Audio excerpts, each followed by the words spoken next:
Okay, what's going on, everybody? My name is Mang.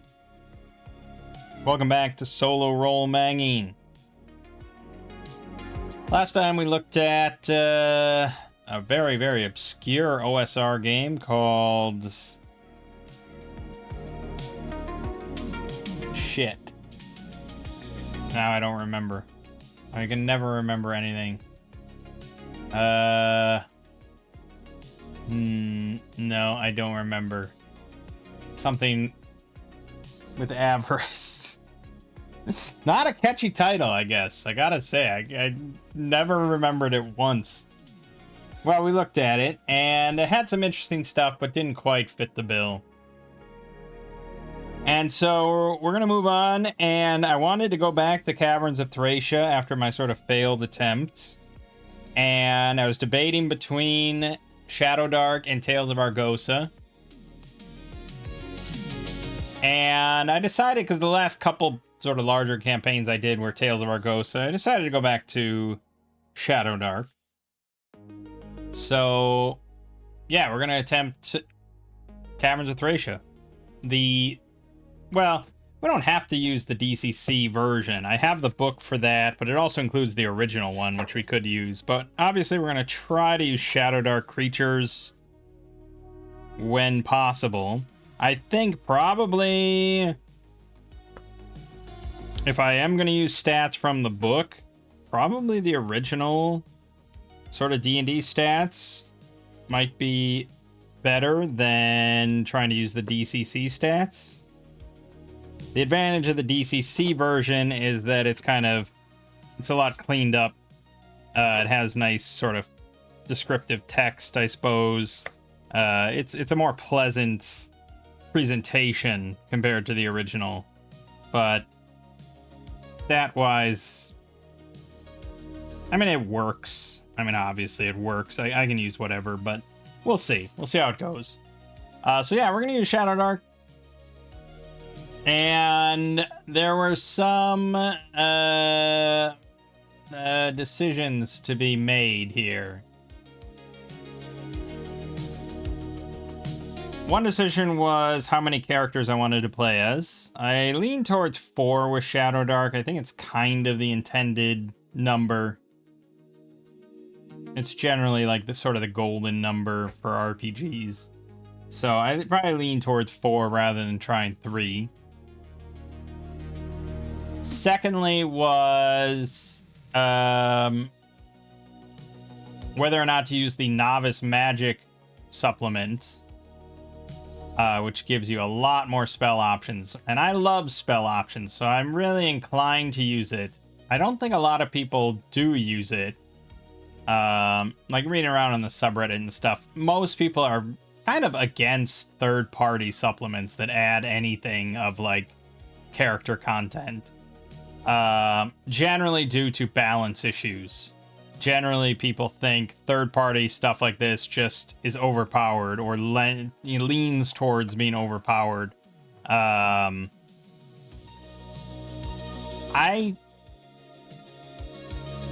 do think there is some stuff in these supplements that are a bit overpowered, and I'm more than happy to just nerf it on the fly. Like, I have no issue with that. But I could see if I was DMing for a group and somebody was like, hey, I want to play using this supplement I found. Yeah, it gets annoying having to like vet everything and then be like, well, I think this thing is kind of overpowered. I'm going to have to nerf it and blah, and it's, yeah, it can be a bit of a hassle if you're actually playing with a group. But solo, it's like, I can handle stuff pretty quick on the fly if I want to nerf something. So it's just a lot more options. And overall, I think it's relatively well balanced. Because I think a lot of these spells are kind of just taken from old school D&D anyways. So we're probably going to play with Novice Magic. The other one was the Player's Companion. And this is from Chubby Funster, who I tend to like a lot of his stuff. This adds a lot of ancestries and a lot of classes. Like, you can see how many classes it adds. And a good hefty number of ancestries. I do think the ancestries Some of them are a little maybe overpowered, but it's kind of, I don't know. So one that someone mentioned was the Hobgoblin, the Hobgoblin is allowed to use any weapon or armor, which is in strong sort of juxtaposition to the vanilla design strategy, in which only fighters can use all weapons and shields, which means that you could play a Hobgoblin priest that can use a longbow or a spear. Is that broken? I don't really think so, especially when you compare it to the almighty human that gets an additional talent roll at level 1. That's pretty good. It does let thieves use heavy armor, I guess, but I'm pretty sure there's a penalty to that, right? Yeah, I mean, they still are going to get the penalties for, like, disadvantage on stealth and stuff, so they're probably not inclined to. As for Hobgoblin Wizards, that I think you'd have to specifically call out and say no, not allowed, or some sort of... Basically, you just... If you're wearing medium armor or above, I would say you have disadvantage on spellcasting checks. Done. Now, granted, that's something I just said on the fly. That's not in here at all, I don't think. But I think, that's in line with sort of D&D tradition. But that does mean that if you wanted to play a Hobgoblin Wizard, you could wear, say, leather armor. If that's of value to you. So I don't know if that's really specifically overpowered. What was another one people mentioned that I did agree with? Yeah, the Wood Elf. Wood Elf has advantage on all bow attacks. I think that's kind of insane. Because that basically is like a +4 or so to all attack rolls you make with bow weapons. And I don't know if Shadowdark includes... Yeah, I don't think it includes any penalty for shooting into melee or anything.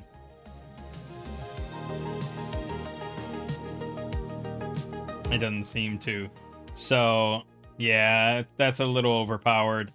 I could see knocking that down to +2 if you really wanted to be harsh, +1.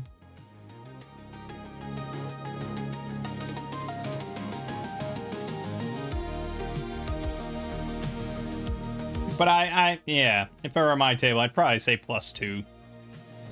It's still pretty good, but it is, yeah, that's it. It's just bows. That's it. Like the Gold Elf has +1 to range and casting. So, yeah, the Wood Elf is very specifically just bows. That's it. I think that's fair, but not, yeah, advantage is a bit much. The other one was, Mountain Orcs. They have +2 armor class versus any melee attack. It's good. I don't know if that's broken or anything. I don't know if that's like stupidly overpowered. Although I will say if you compare that again to like...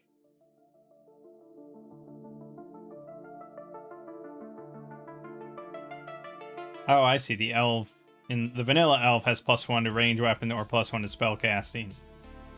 Okay.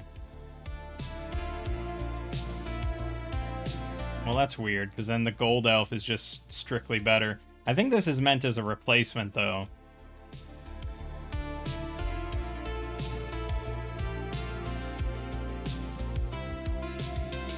Yeah, I think this is meant to be a replacement list for vanilla, because it includes humans and everything.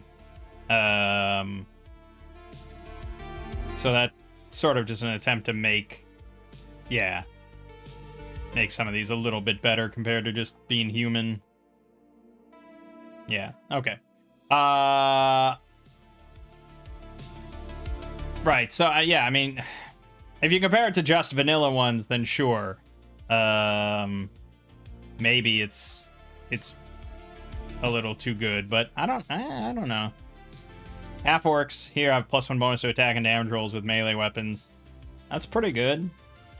I don't think +2 to AC versus melee weapons is, like, obscene. There's still a lot of things that can fuck you over. So, yeah, I don't know.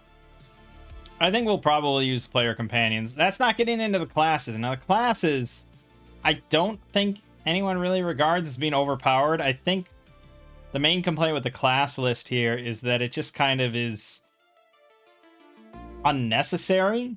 Like, a lot of these things can just be easily replicated with the vanilla one. Like, with the vanilla 4. I think that's somewhat true. But, I don't know, it's hard to say. It's like, do you really want to play a class as an archer for the whole game, and that's your class, is you're an archer? I don't know. I mean, if you look at the archer, they can use clubs, daggers, longbow, shortbow, and staff. So they can use a little bit of melee weapons. They can use leather armor and chainmail. They get 1d8 hit points. They get a called shot ability. So at a -2 penalty, they can make a called shot. They hit below the waist. They prevent movement for 2 rounds. Hit an arm, causing them to drop whatever they're carrying on that side. Head is an extra 2 points of damage. They get +1 to attack and damage rolls with longbow or shortbow. They can carry 2 bundles of arrows without consuming gear slots. And they impose disadvantage on range attacks or spellcasting checks, starting you with only 25% cover instead of normal 50%. If they roll a 2 on the talent, they get to learn to wear another type of armor or use a new weapon. But most commonly, they're just going to get +1 to attack and damage with longbow or shortbow. So they'll be very good at the one thing that they do, which is shooting a fucking bow. I don't know if I'd want to be randomly assigned an archer, but if I was like, you know, fuck it, I just really want to shoot things with a bow, like, that's the class for you, you know? I'm not quite sure I agree with the D8 hit die, but yeah, it's okay. I mean, we could look over all of them, I guess, but that would take a while. But like an assassin class, I think there should be an assassin class. I think some people want to play an assassin and not just a thief. They don't want to do thief things, they want to do assassin things. So I think there is room outside of the base 4, but I can also see people not wanting to play with all these classes and wanting to be, you know, adhere to sort of the design philosophy of Shadowdark, in which you have a very sort of generic basic class and you grow from there based on the events of the game, rather than just I start as an assassin, I'm going to end as an assassin kind of thing. You know, rather you start as a thief and then you might eventually progress into something resembling an assassin. Through your actions and through the events of the game, you might develop sort of an interest in poison and applying poison, and I don't know, you know, I can see both arguments, but I don't know, I tend to like more options and stuff like that, and I don't think it fucks with that much stuff. So Assassin gets backstab. Targets unaware of your presence takes an extra die of damage. As you gain in levels, you add an extra damage die every 2 levels. Which is pretty interesting. It doesn't specify anything about the nature of your attack. It's just literally they take an extra die of damage. If we compare that to the Thief backstab, oh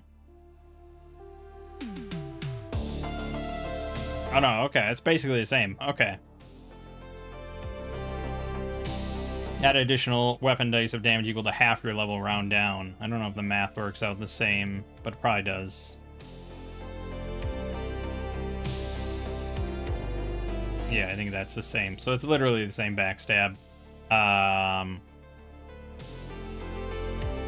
Yeah, it doesn't actually specify it has to be melee. So that I think we had that house rule that I like to use, where you can use a ranged weapon as long as within short range, which I think is from Axe. Of course it is. Assassins also get advantage on all stealth checks and an extra +2 if you're motionless. You can also move silently in half your normal speed. So they're very focused on stealth and moving silently. The Thief does have advantage on stealth, but they don't have the thing of moving silently at half speed and a +2 extra if you're motionless. It's pretty close. So far you're looking at this assassin, and you know you have the same backstab. You get advantage on stealth and stuff, but you don't get advantage on climbing, applying disguises, finding disabling traps, and delicate tasks, such as picking pockets and opening locks. You do get, however, now you get the same weapon list, except you can't use a short bow. Instead, you get a spear. And you can use chainmail of any type instead of just mithril chainmail. You do get slightly more hit points, though. You also get venom. You carry a small pouch of poison on your belt as a free gear slot. You can spend 3 rounds applying it to a bladed weapon or crossbow bolt. Your next attack deals an extra 1d4 poison damage. Not a massive amount of scaling, and also not much like variety in the type of venom. Like you can't do anything different. It can't disorient the target or paralyze the target. It's just d4 extra damage. But you do have some different talents. One lets you learn another type of armor, use a new weapon. One lets your venom deal an extra point of damage.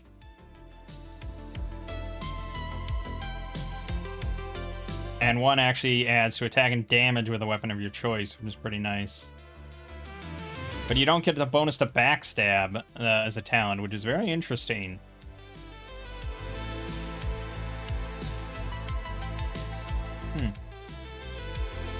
So I suppose it's like, it's honestly not that different from a thief, and I could see an argument of not picking the assassin in favor of just taking the thief if you want to just do backstabby things. But the venom is kind of nice, and the extra hit points could be pretty nice.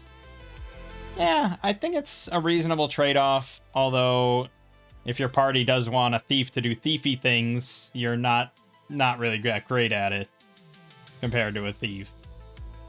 Like, advantage on picking, opening locks and finding traps and stuff is pretty darn valuable in a dungeon environment.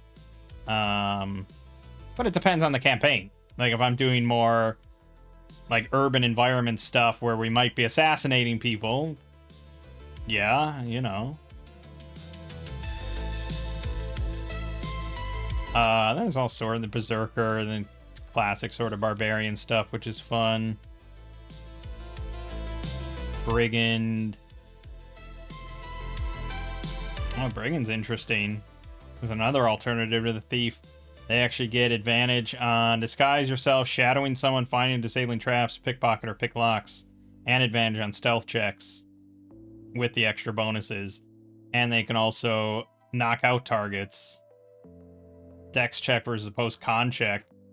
They get d6 hit points. They can wear chainmail, use shields, use short swords, spears. They can't use any bows. Interesting. They're definitely less damage oriented.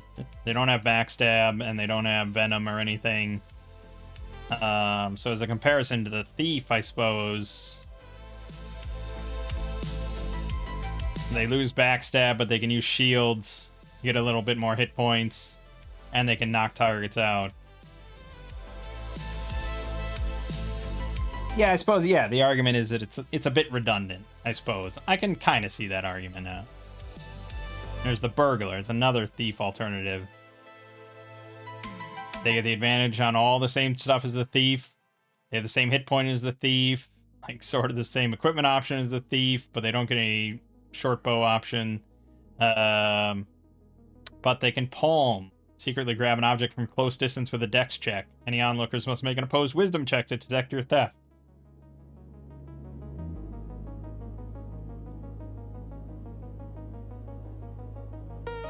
+1 to thievery checks. Yeah, the thief does not actually get that as an option. So theoretically, if you're not interested in doing combat, backstabbing and stuff like that, the burglar could end up being very, very capable thief as far as thievery is concerned. Especially with the palm ability and stuff. And they get the +2 to stealth if motionless. Move silently at half normal speed. Yeah. Okay. Interesting. Okay. I mean, I guess we can roll on it. This one, again, if it's meant to be a replacement to the original list, it actually doesn't include the original 4. You know, there is no fighter here, there's no thief here, there's no cleric here, and there's no wizard here. So there's a lot of ones that are kind of similar but branched out a little bit. So I think this is meant to be a replacement. You're not meant to, like... You're meant to use this list or the original, I feel. It sort of seems that way. Well, there's also the rogue for another thief alternative. They can use chainmail, short bows, spears. They get D4 hit points, they get backstab, they get shadowed, they get thievery, and they can also take cover, so they get 25% cover disadvantage instead of normal 50%. They don't get a bonus to backstab as an option, but they do get the +1 to attack and damage with a weapon of your choice. And so this is the very much direct thief replacement. Okay, fuck it. We'll use this list just to make it different, because I don't think we've used almost any from here in the past. I think maybe we used a Valkyrie once. But we'll use that list. I don't know if we'll roll randomly, but we might. Okay. There's also Unnatural Selection, which does add a few other ancestries and classes. This one is much more popular of an option. I think this is actually on the major character generator site. I think they allow for Unnatural Selection.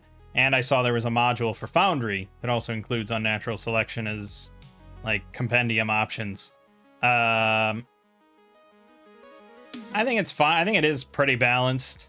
But we've also used it a decent amount in the past. We've had Chelonians and shit like that. So I'm not... Yeah.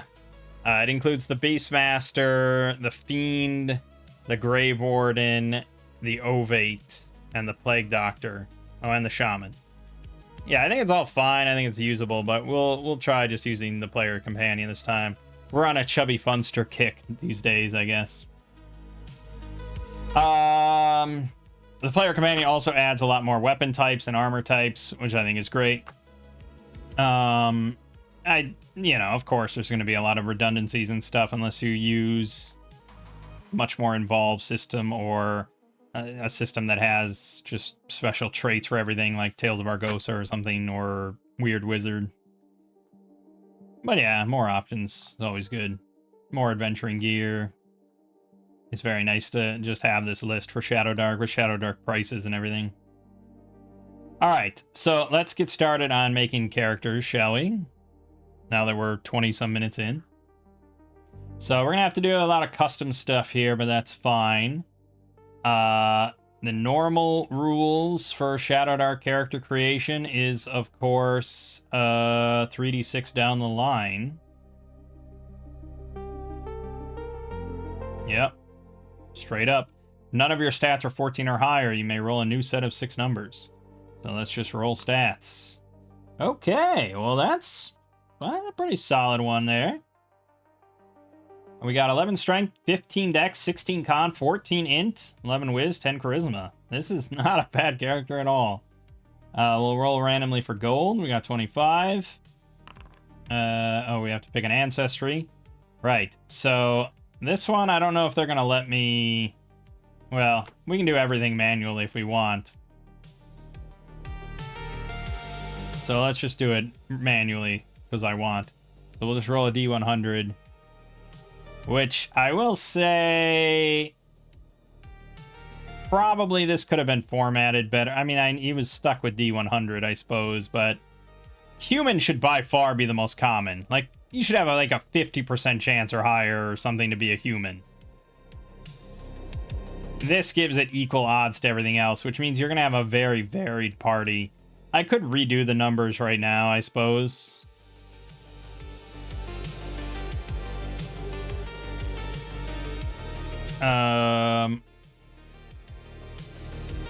Seems like I could have something... I could have ChatGPT do that really quick. Okay, so human, changeling, dark elf, deep dwarf, deep gnome, Tales of Argosa does this pretty well. Or I think it's a D12 and 1 through 9 is human. Or something like, I'm pretty sure that's what it is. So you're really likely to be human if you're rolling randomly. You don't have to roll randomly, but I want to. I just want the most likely option to be human.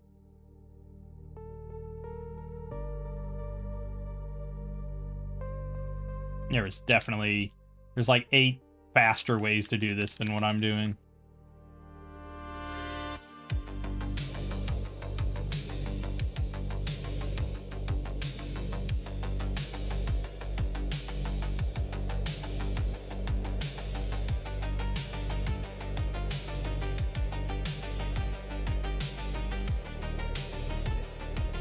But we're there.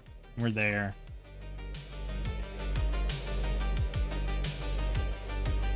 Okay, so there's 24 ancestries available. So if we put human at, say, 1 to 60, 23 other options. If we give each a 2% chance... Okay, that won't quite work out, but it'll be pretty close. 23 times 2 is 46. Right, so if we set this at 54, 1 through 54, this is 55 to 56, 57 to 58, so on and so forth. A nice time-consuming process.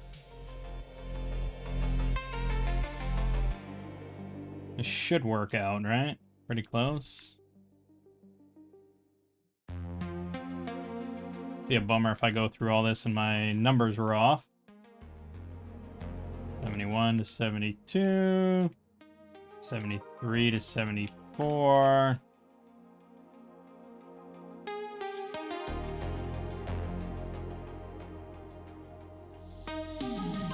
This is how I would have done this table. But that's me, you know. Some people want full chaotic parties of just every race under the sun. But I think most of these settings are very human-centric. And if you're going to have a random roll involved, that's the most common.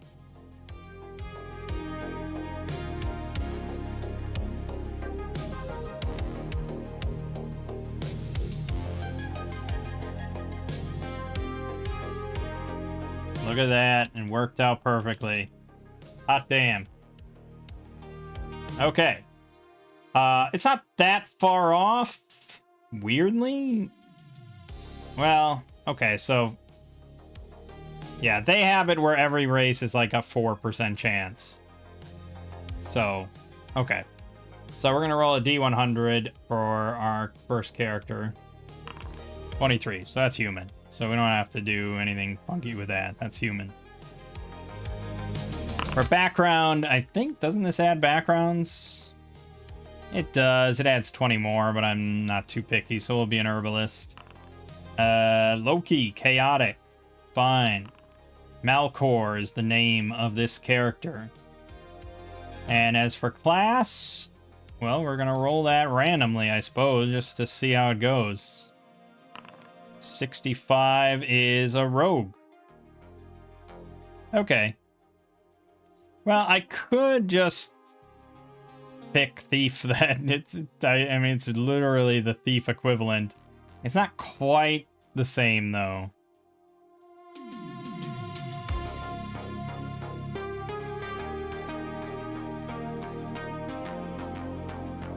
Yeah, the rogue, they actually let you use any chainmail instead of just mithril chainmail.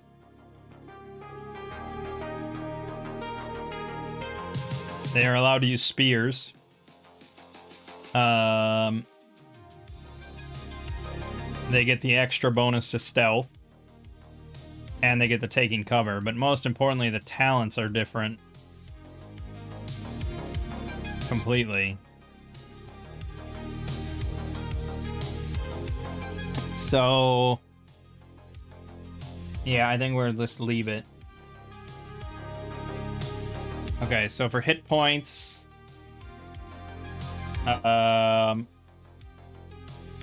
It's a D4.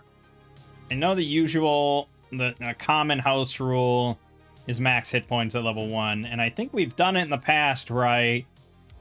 I died specifically because I didn't do max hit points at level 1, and I was upset.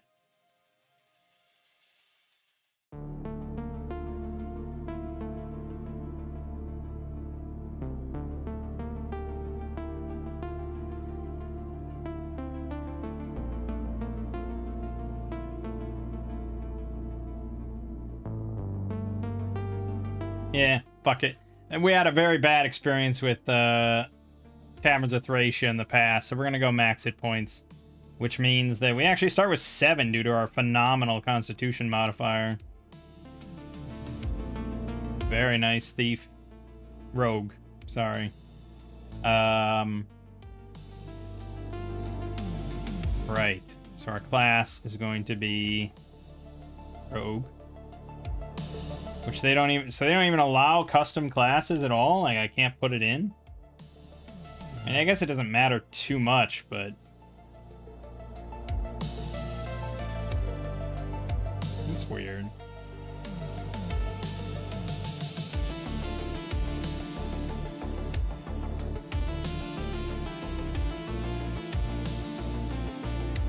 Create pretty much everything in the items menu. Okay, yeah. I remember doing all that now. Oh yeah, class, rogue.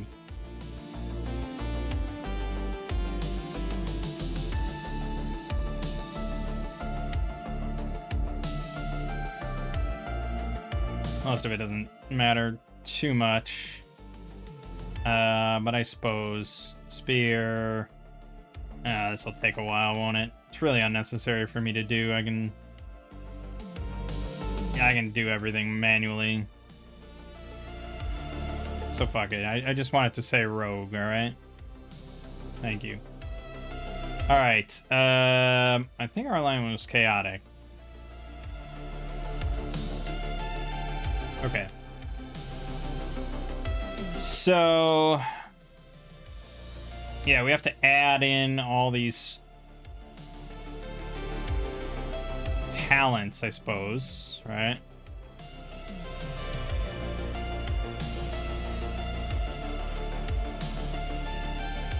I mean, I can take some of them.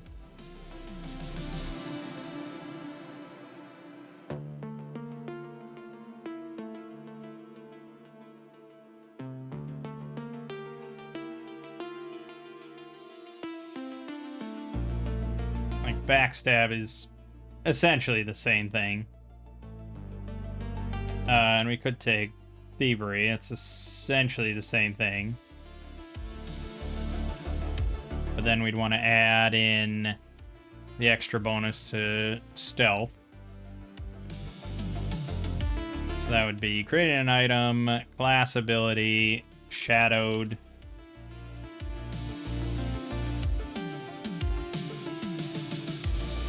And it just is +2 to stealth.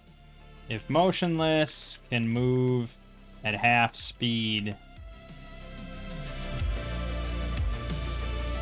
when moving silently. Okay.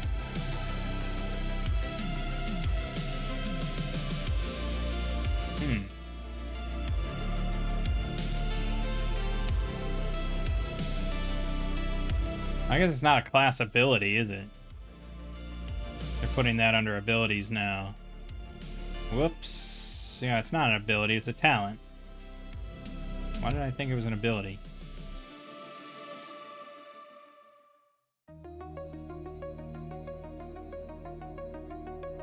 We'll get there.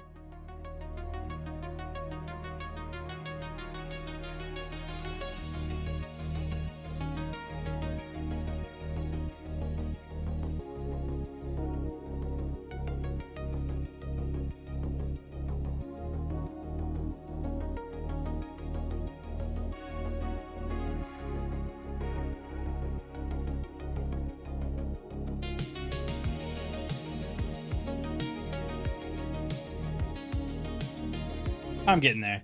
I'm getting there. Okay, and then also taking cover.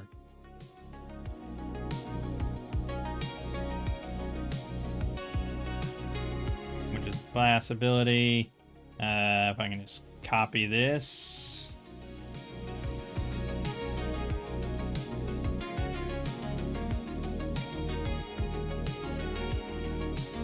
Okay.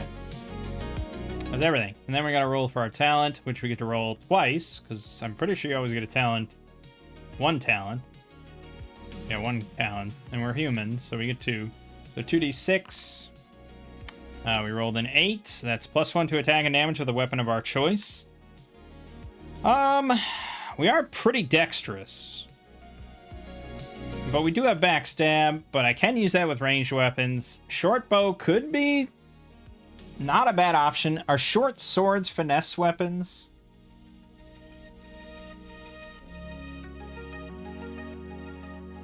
No. That's only daggers. Unless his companion adds more of them.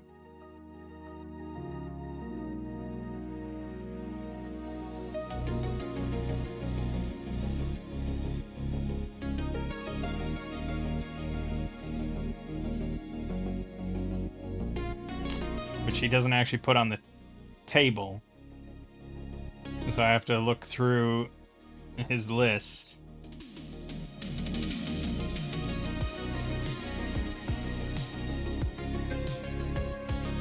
Quarterstaff can be used with either. The rapier can be used with either.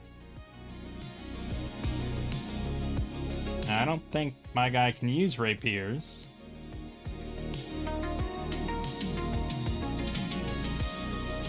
No. And I can't gain any proficiency with any new weapons through talents. I mean, obviously through the game, like, you could theoretically, if someone taught you how to use a rapier, it's not like your character is mentally incapable of ever learning any new weapon. But yeah, so that's out. So it's either a dagger, if we really want to home in on the backstab potential. Otherwise, if we just want to... yeah, because a +2 to dex is pretty big. I don't think...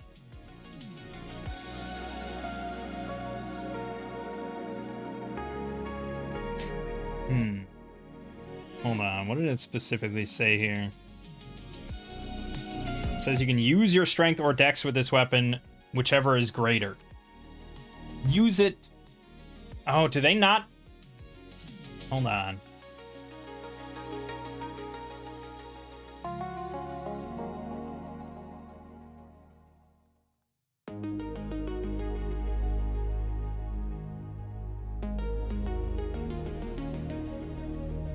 Do you not add your strength to damage?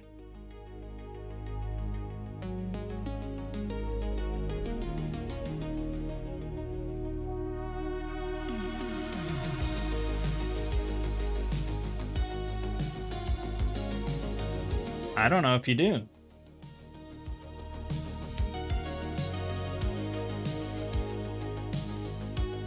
Shit. I don't know if you do. I don't think you do.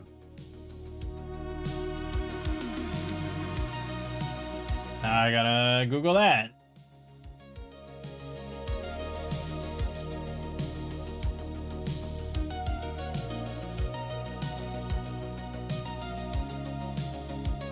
So no, by default, no, you don't.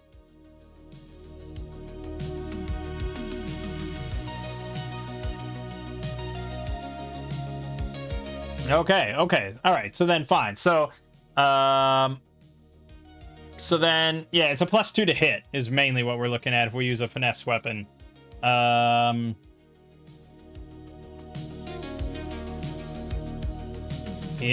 I could... I think hitting is pretty darn important. So I am going to go with, God help me, the dagger, I suppose. Yeah. We'll go with the dagger. It's rough. So that means with the rogue talent we got, +1 to attack and damage with a weapon of my choice. So that means my dagger does do 1d4 +1, and we have +3 to a hit with it, which is pretty solid, and we haven't even rolled the second talent. So we're gonna throw a dagger in there. Whip. Base weapon is, yeah, dagger. 1d4. I don't know if we can adjust that at all. I think we can do something to add an effect that adds +1 damage, but I don't know if you can do that. I could make it a magic item, I guess.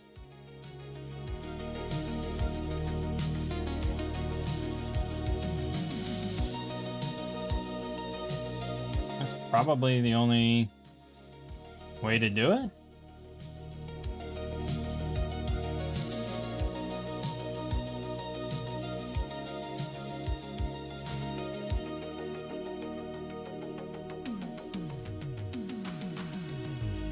Melee attack bonus, melee damage bonus.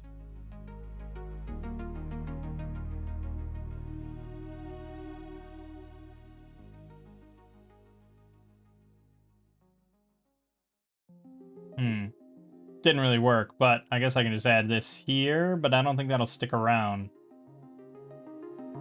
No, I think I disabled it.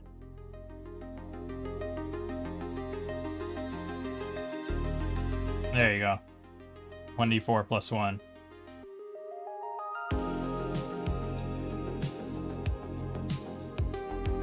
Yeah, okay. That works.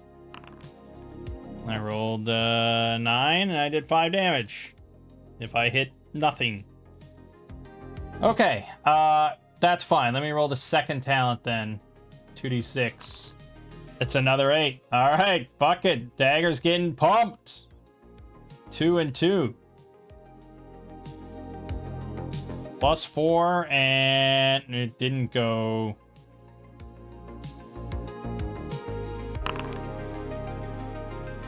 Yeah, but so it should be 1d4 +2. Oh, I didn't save it. Okay. There we go. 1d4 +2 on the dagger.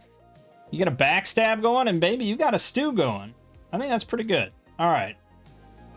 There's still more gear to be worried about as far as purchasing is concerned, but we can get to that a little bit later. So this is our guy. I don't think there's anything else I was missing, right? Probably not, as far as building him is concerned. So good. That's our first character done. We're only 42 minutes in, so that took like 20 minutes. The next one will be faster, I'm sure of it. Let's make a new character. Level 1. Stats. Rolled. We have nothing at 14 or above, so re-roll. Nope. There it is.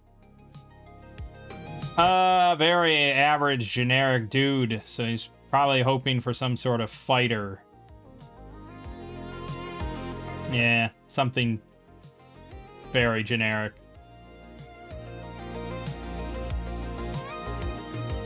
Lame, but it is what it is. Gold, he's got 45. He's rich at the very least. For ancestry, we're rolling that D100. Ooh, 84. That is going to be a kobold. I suppose that makes sense. Oh, there is a kobold one. Interesting. Now, did they... +4 on death timer. +4 bonus on their death timer rolls. So this is taken from... I don't know what this is taken from. One of the scrolls, maybe? We don't have unnatural selection as an option, so... this version of Kobold gets +1 to spellcasting or begins each session with a luck token. So, I think we will use the... We're going to stick with the player companion stuff. For background, he's a bower.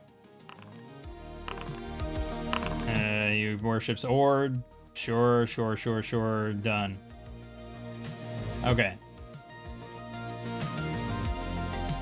So, we gotta do the talent. Or the talent. So this is, what do they call it? Resilient. Yeah, that's correct.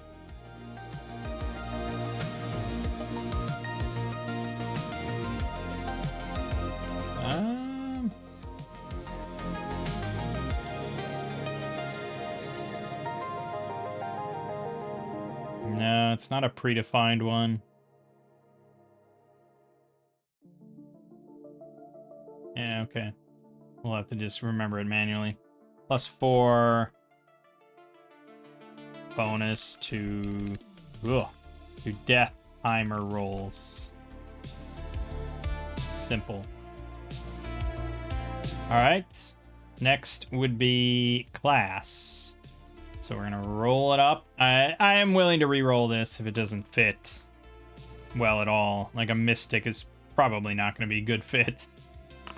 7. Beastmaster. Could, I suppose. I don't know what he's based around. Charisma check versus DC 12 to calm down a wild animal of your level or less. You can also make a charisma check versus DC 15 and use 1 ration to tame a calmed beast into your service. You can carry up to 5 rations per gear lot instead of 3. And you get to carry around some free snares. You can spend 3 rounds setting up a tripwire trap that deals 1d4 damage to creatures that come within close distance. Alright, fuck it. Beastmaster it is.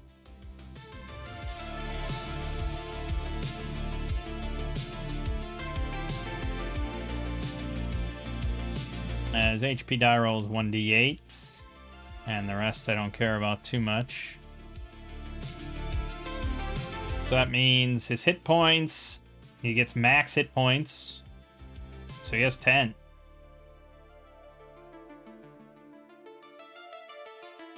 Not bad at all. He can use clubs, daggers, great axes, javelins, maces, spears, and stabs. And he can wear shields, leather armor, chainmail. Alright, pretty good. Talents. Animal kinship. Class. We're just gonna copy the text here just so we have it in game, and that's it. Okay, next is feed bag.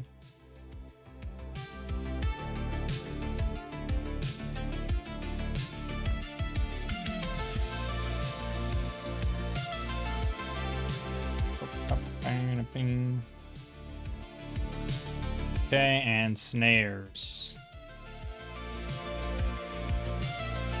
See how much faster this is going? No problem. Now I know what I'm doing. Okay. Animal kinship. Feed bag.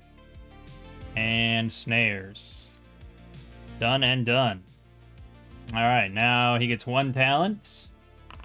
Then, your snares deal an extra point of damage. Okay. I'm gonna have to add that as a talent. Snares plus. Level 1.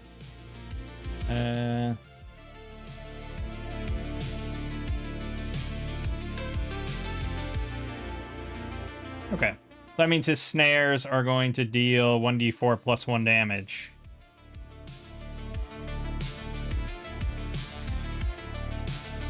Is it amazing? No. No. He's mostly just a fighter.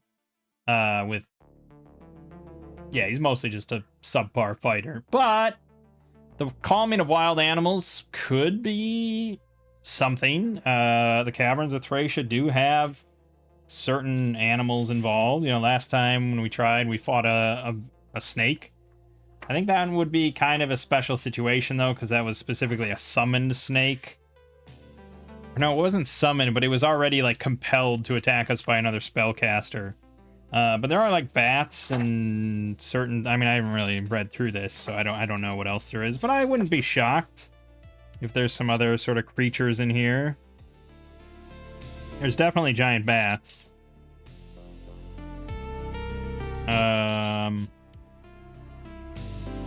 Or worst comes to worst, we kind of just roam around until we find a wild animal, and then he could maybe tame it into his service. That could be good. The snares... Yeah, I can definitely see setting up snares.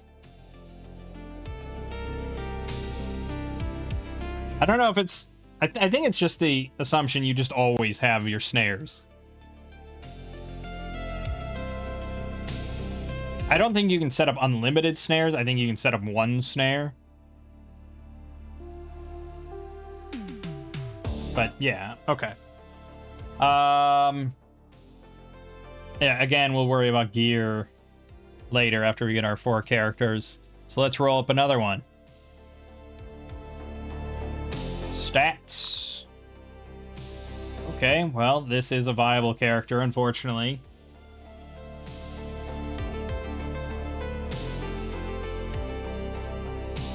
I don't think there was any... Yeah. We happen to get a 14 con. It's viable. It's just his AC is going to be fucking garbaggio, you know? Really bad. And he's not going to do that much well at anything. I know, I should just use it, but it's really abysmal.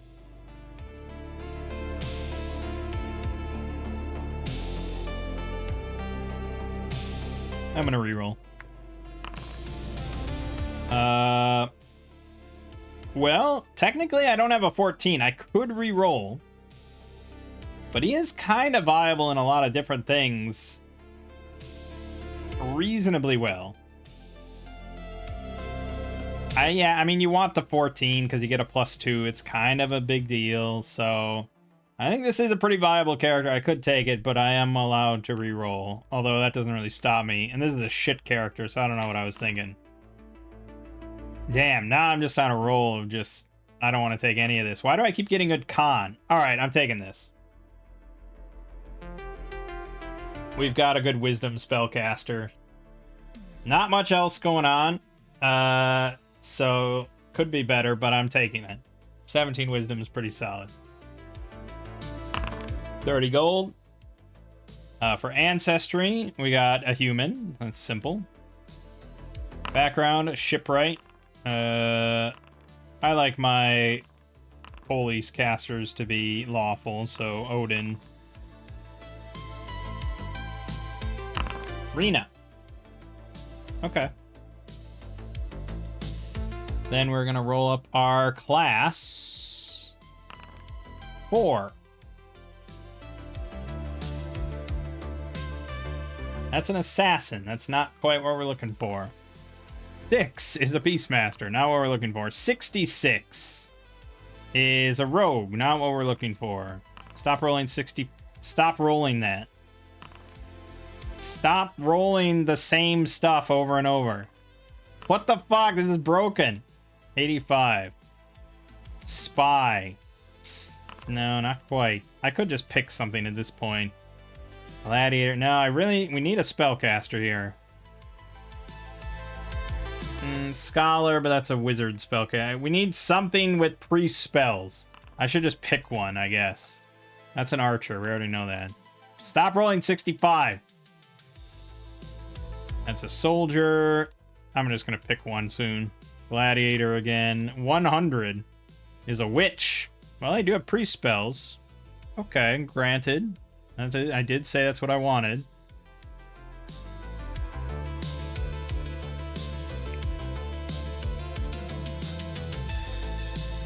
Yeah, I think they are a wisdom-based spellcaster with priest spells. They start with 2 spells.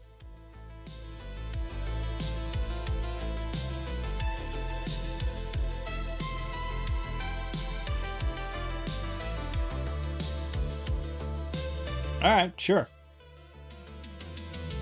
So they can use clubs, crossbows, daggers, short swords, staves. So they can use crossbows, which is pretty nice. They can wear leather armor or chainmail. They do get 1d4 hit points, which I think if we compare that to the priest, yeah, it is a bit lower.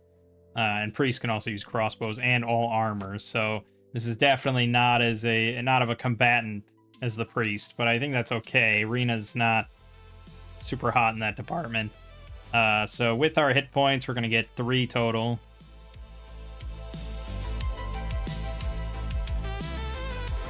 For talents, we get, oh yeah, we have to actually make the class.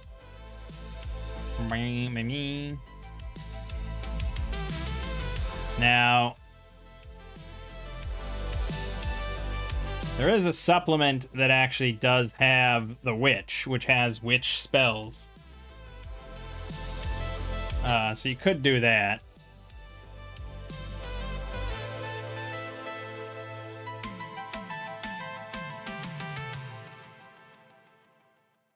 Spellcasting base DC.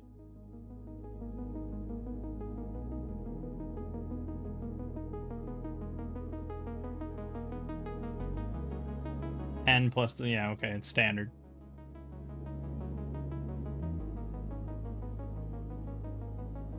Okay. Which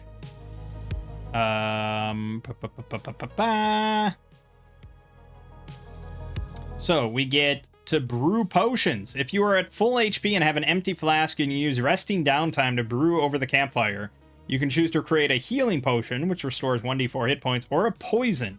1d8 damage if ingested, 1d2 extra damage if applied to a weapon. These brews will lose their potency after a day.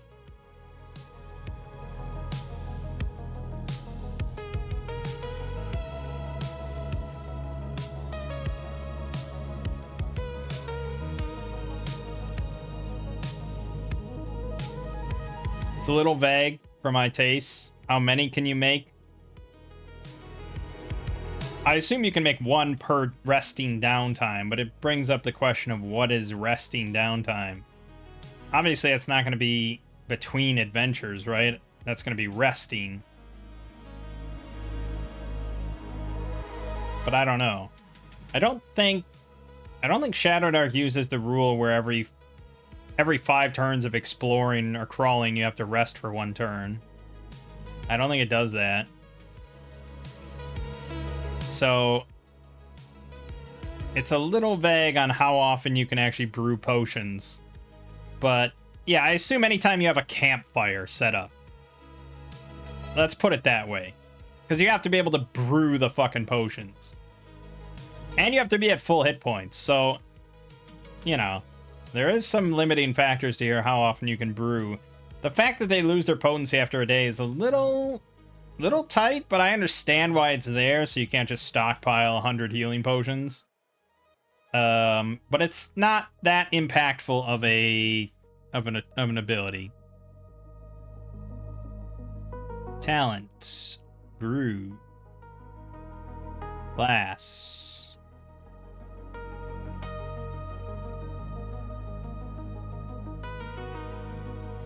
We'll probably say we've already brewed one at the start of the adventure. Hex. You can designate a target in combat. They suffer disadvantage on all checks. This requires focus, so you cannot take any other actions. Good God, what a boss killer. Beautiful. That's far more valuable.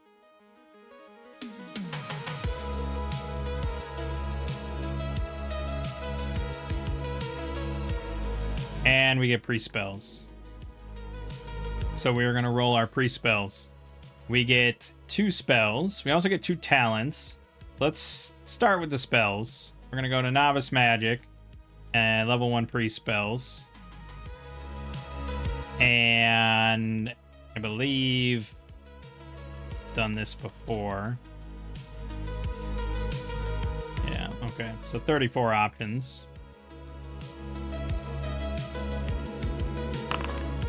21. Whoop. That's going to be read languages. Extremely shitty. Some of these might be vanilla, right? I think it includes that in the list. Read languages is not in the list. Well, honestly, going into Thracia, it could be kind of valuable.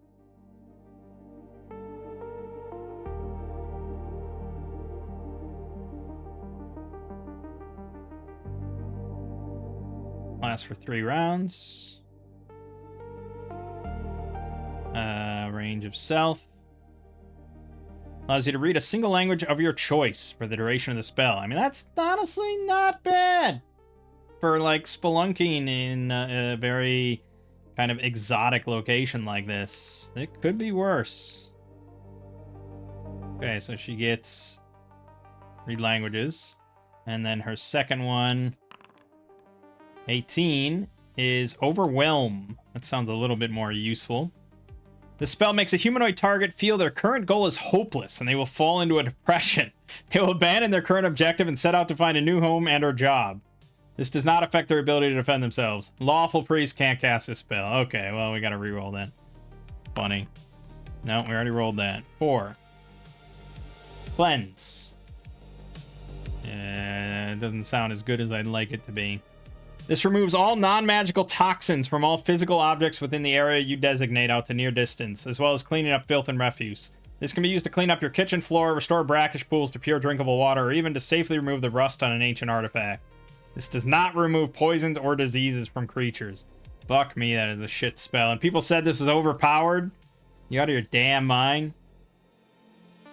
I actually don't think spell choice is random, right?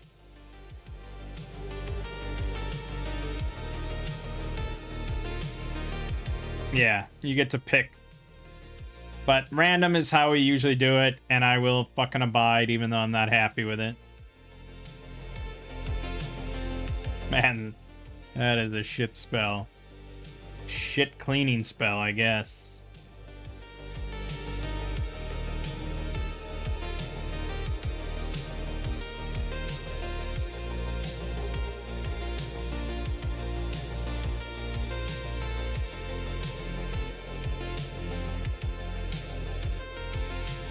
Alright.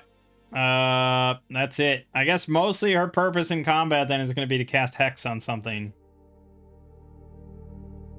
Yeah. Alright. Last character. We're really hoping for a wizard now. So I'll probably roll until I get something usable as a wizard. At least a +1 to intelligence. Nope. Technically usable, but pretty shit. Okay, well, that's sort of a wunderkind. He's technically a better priest than a wizard. I could go with 2 priests, because we might end up with Cure Wounds, which would be nice. But we'll see what the class rolls give us. For Ancestry, we got 83. Is that another fucking kobold? It is. I'm not accepting that. 14, human. Oh yeah, we didn't roll talents for the witch. Nah, I don't want to Fey Touch.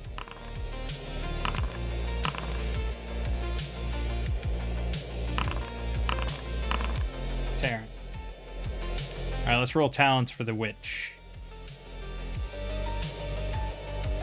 Twice. 2d6. 10. Gain an additional known spell. Doesn't count towards limit. Okay. Redemption! Redemption for the witch. Let's roll that again. 29. Shockwave. Now you're speaking my language. It's a cleric's, a priest spell, really? The spell will cause all creatures at close range, including allies, to be thrown through the air out to a near distance. They will take 1 point of damage and land prone. Okay, well that's also not super viable, I suppose. But it's something.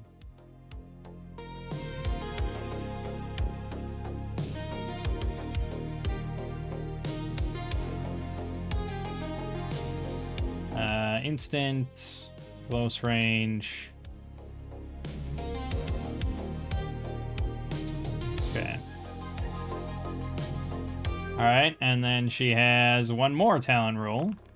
6. +2 to wisdom or con.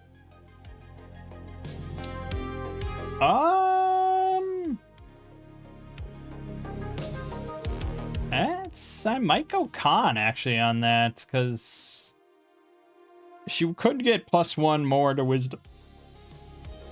+1 more to wisdom. But her spells aren't really that viable, and I wouldn't mind shoring up this problem with her health a little bit. So I'm gonna go with Con and bump it up to 10 and bump her health up to 4. Okay.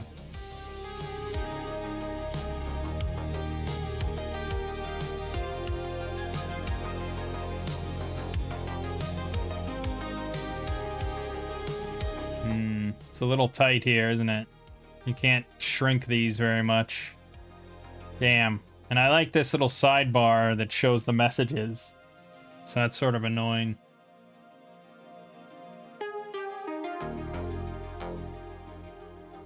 Yeah, there's not much for it, really, if I want to have these 4 up at all times. This is always the issue we have, isn't it? Screen real estate.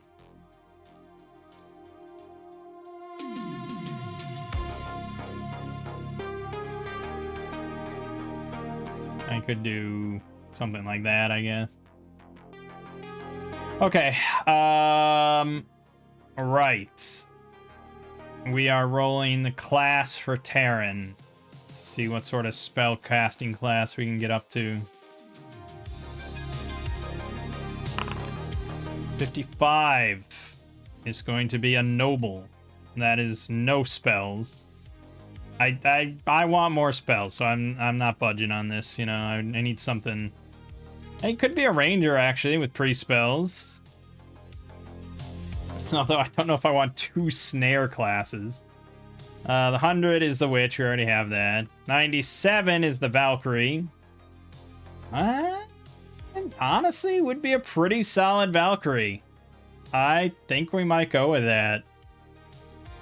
I know we've had a Valkyrie in the past, but he does fit the bill. He might have to be a female, though.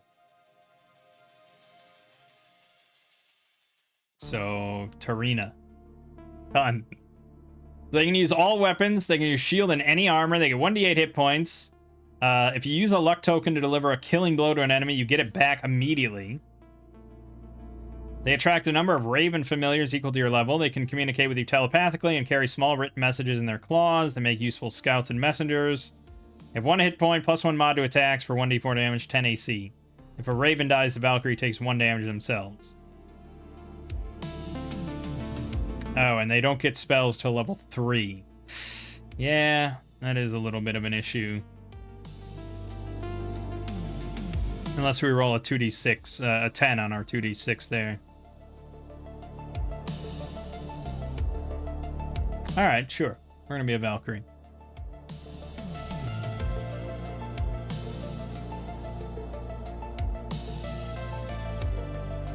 D8 hit points, priest, wisdom.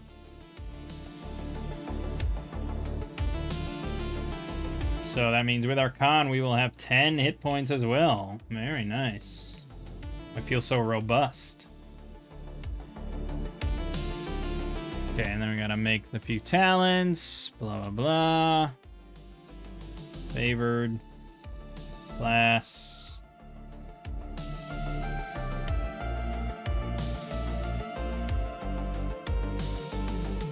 Okay. Ravens. So we have 1 raven that can carry messages for us. They're useful scouts and messengers. I could see maybe using it as a scout for us a little bit, but in a dungeon environment, it's really hard to say.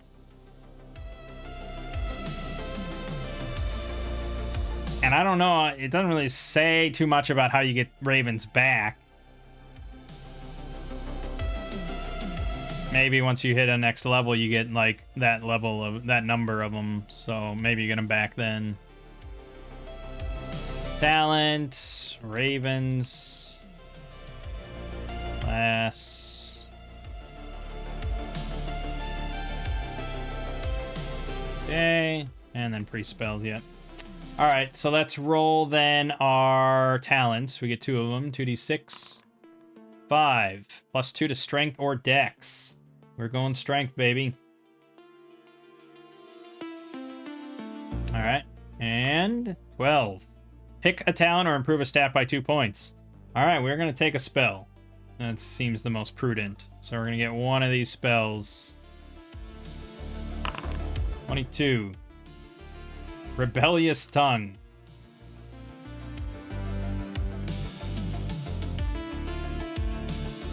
Spell creates a compulsion to avoid telling the truth. When the target is asked a direct question, the J-Master will provide a lie as the answer instead. The responses tend to cause a lot of trouble for them, and for example, a town guard might ask the target where they're going. The reply might be, I'm going to burn down the temple. Fucking hell.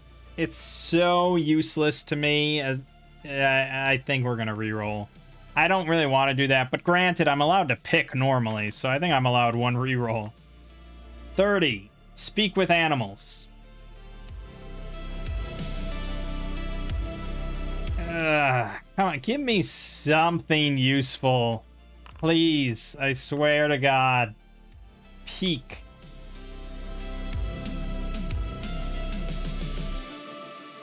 Alright, here you go. Now that's a fucking spell. This spell allows you to look through any kind of solid material up to 2 feet thick and see what is on the other side. It can be used to see through thin walls, doors, foliage into containers, and much more. The spell does not create light on the other side, so it may be too dark to actually determine what's there. That is an important caveat. But, yes, that is a fucking spell now.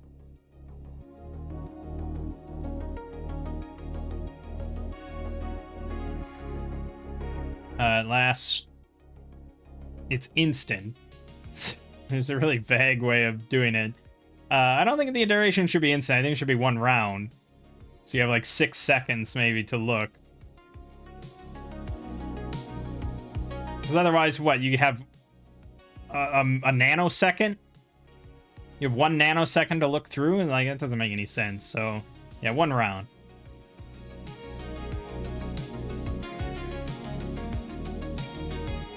Excellent. That's a fucking spell. Alright. That's our 4 characters. The only thing left then that we have to do is...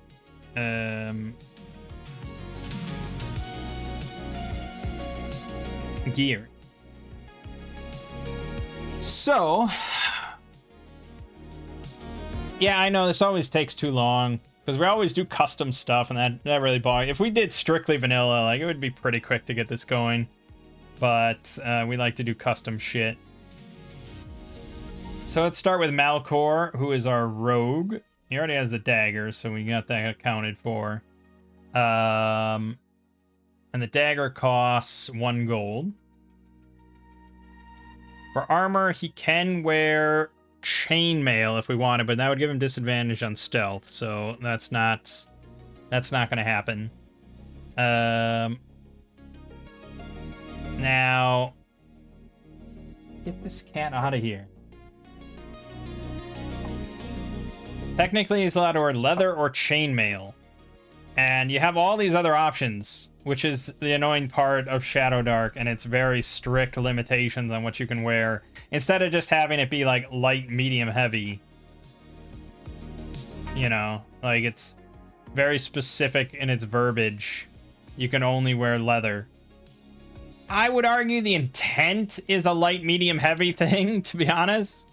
I'm surprised for this player companion he didn't just like try to convert it.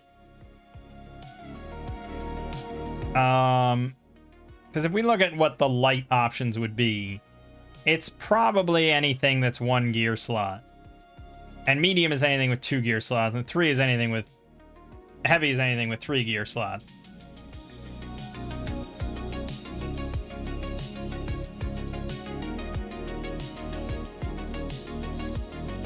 But I don't think that quite lines up perfectly, because like Lameller is 3 gear slots, but it has no penalties. It's 13 plus Dex mod armor, but it's quite expensive.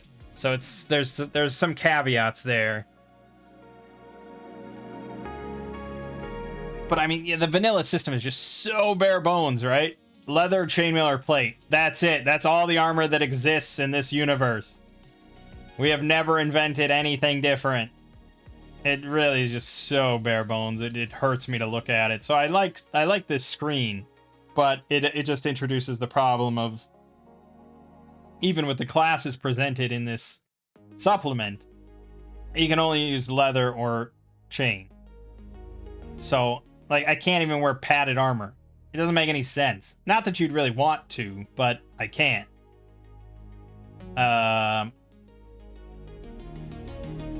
But yeah, like, I guess. What would I really want to wear? Maybe Brigandine for an extra AC, but a disadvantage on swim checks. Yeah, I guess. For the most part, most of this shit has disadvantage on stealth.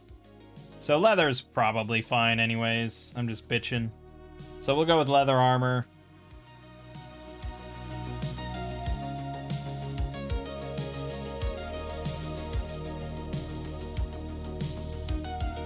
So that's 10.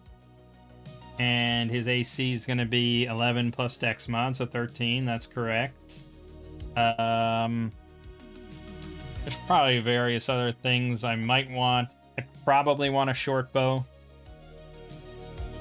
Pretty sure my guy can use them. Oh, short bow says attacks made at a near distance are made with advantage. That's pretty significant, to be honest. That's definitely not in the original. Yeah, the original is, again, very bare bones, so that's something he added as an argument of why you'd want to use it over the longbow. Because if you compare here, the longbow costs 2 extra gold, but it goes from a D4 to a D8. There's like no fucking reason to use a short bow ever if you can help it. But granted, I think the thief can't use the longbow, so that's his penalty. But D4 damage is pretty shit.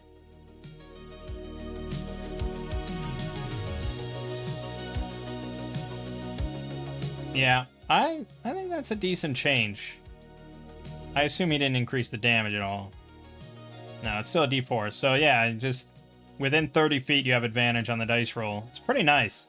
Especially if I allow backstabs within near distance with ranged weapons. That means we can really do some fun shenanigans with the short bow. So yeah, we'll go for the short bow. Yeah. I shouldn't keep closing this. I'm going to keep needing it. Short bow. And we need arrows.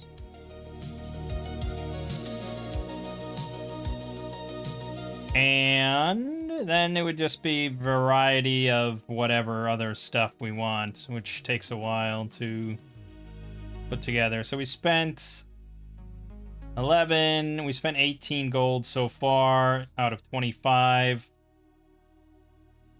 For adventuring gear, I guess everyone needs a backpack, right? That's just like an assumption that everyone has the backpack and needs to buy the backpack. No? No? I guess not.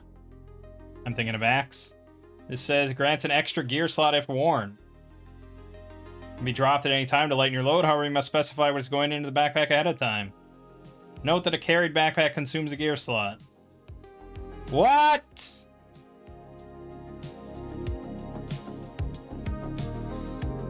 So what's the point of it? What?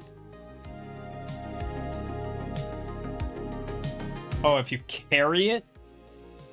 Oh, so if it's not worn, if you're just holding it, it takes a gear slot or something? Like, I guess. Otherwise, it wouldn't make any sense, and I don't know why you'd ever have the backpack. It says gear slot -1. Well, I suppose it does beg the question, why would you ever not have a backpack? Literally a free gear slot. I don't think Shadowdark needs backpacks as a mechanic there. I think we can probably skip that. I mean, there's all sorts of stuff we could buy, like bedrolls and stuff, like just so much. Don't they have like the adventuring kit? Crawling kit. Comes with, right, oh yeah, so there is the vanilla backpack that just everyone is kind of assumed to have.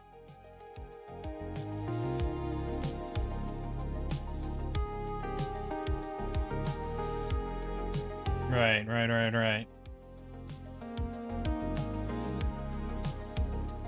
There is the bag. It just says first one is free to carry. Holds all the gear you can carry, don't lose it. No, so yeah, you are assumed to just have a backpack. And if you don't, you're fucked. So the crawling kit costs 7 gold and is pretty valuable. I think I can just barely afford that, right? With every last penny. Now I bought arrows, which cost 1 gold.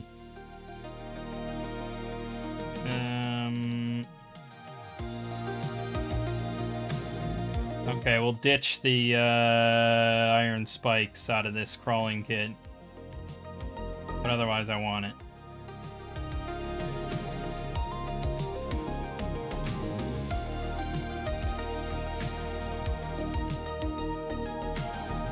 I mean, it's nice that they bundle this all together, but I wish there was a way to just, like, unpack it, you know? And put all this stuff in my inventory. You can do this one by one, I suppose. Flint and steel. The torches. 2 torches.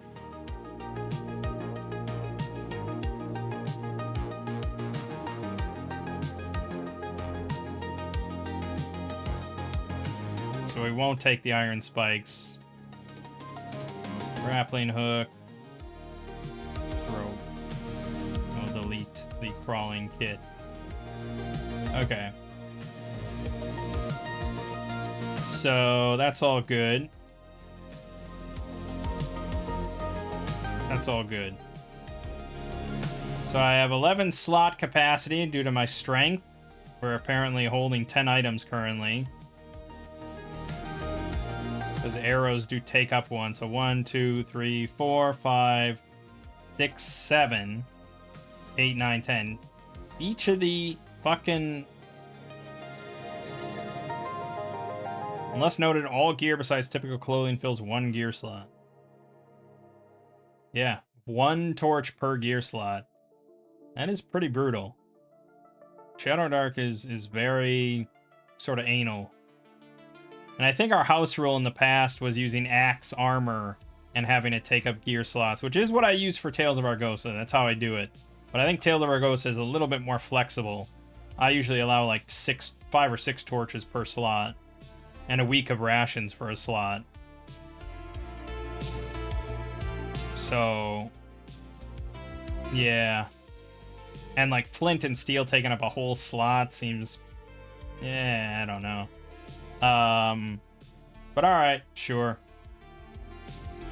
I think he's good. I think Malcor is good. Alright. Pico, our kobold, Beastmaster. Well, as far as a weapon is concerned, I think he's pretty flexible. His stats aren't spectacular, but he can sort of use whatever. We probably want to give him a shield. So maybe a shield and spear. That seems very Beastmaster-esque. Ranged options, he has almost nothing. He can throw javelins or daggers, but he's definitely going to be a melee character. So we're going to go with the shield and spear option. Oh, and then armor. He can wear leather or chainmail. Okay, chainmail costs 60. He's not affording that anytime soon. He's only got 45 gold. So we're also going with leather. We're going with the spear. We're going with a shield.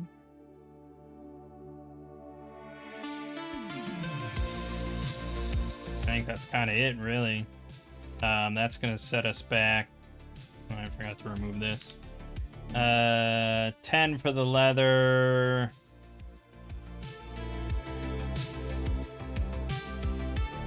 The spear is 5 silver. Oh, and yeah, we have different types of shields. I guess we're just going with the buckler, the regular shield. Oh no, regular shield is a +2 AC. Really?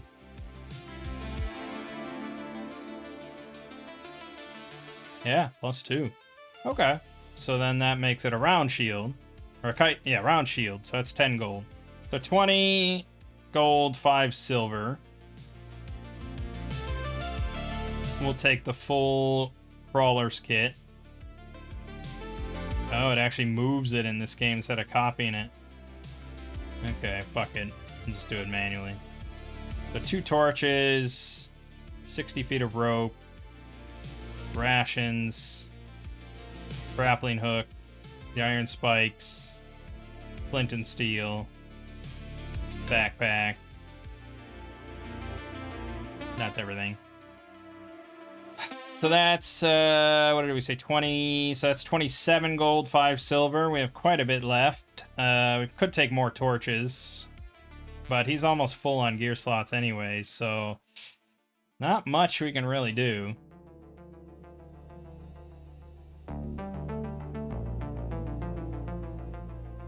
Yeah, I guess we'll probably hold it, or I could take a crowbar, I suppose.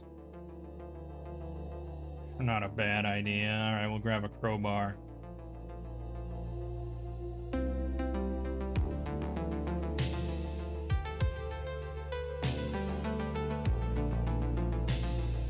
Which is 5, so 28 total. Okay, that's Pico done.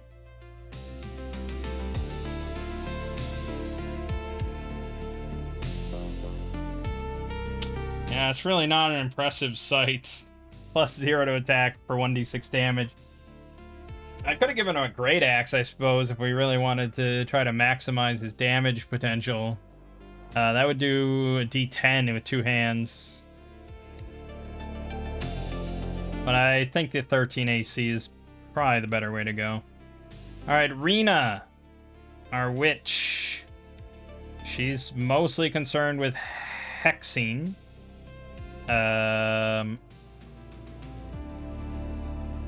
The witches can use clubs, crossbows, daggers, short swords, stabs. They can wear leather armor or chainmail. She can't afford chainmail, so we're looking at another leather armor setup. And we're probably looking at the crossbow.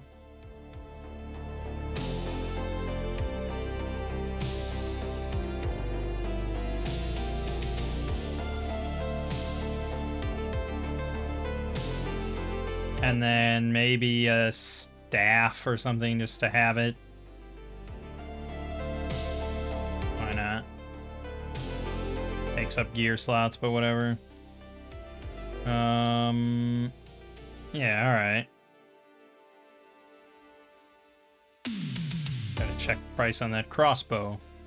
8. So that's 18 with the leather armor.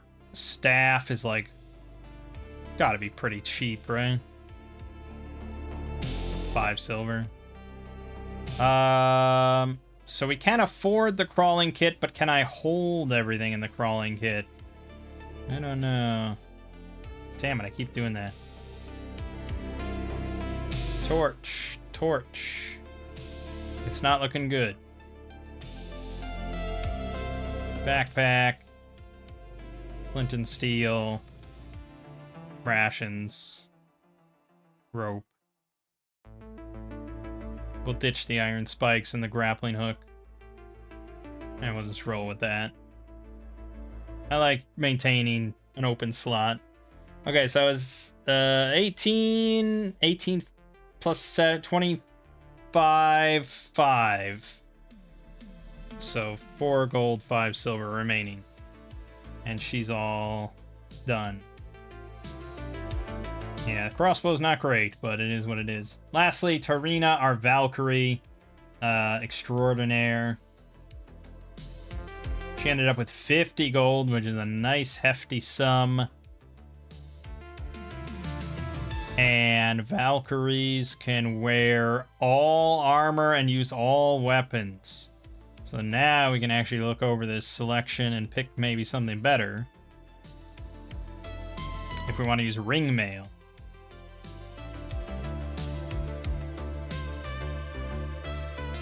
Can't swim in it, but not bad. Problem is, though, things get kind of pricey. If we ditch the crawling kit and don't buy it, We get ring mail plus a round shield. That puts our AC pretty hefty. That puts it at 16. It's pretty good. Otherwise, if we drop down to like leather, which is a lot cheaper, it would be 15, which is still pretty good. But I guess it also depends on our weapon choices. We can use any weapon we want. I do love spears, but we might want a D8 option here.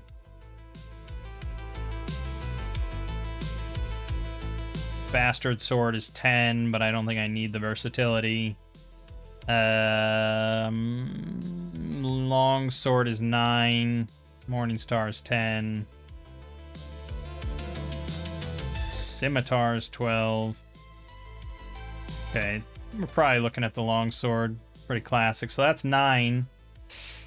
Yeah, 9, 39 plus 10 is 49. I could afford basically nothing. I can't even afford a backpack. So I think we're going to have to go with leather as well, unfortunately. Hopefully we pick up something better soon. So leather armor. We could go with a kite shield then. It does take up 2 gear slots instead of 1. But I think we're going to have a decent amount of gear slots. I'd have to... I'm gonna have to add it in manually. But it could be viable.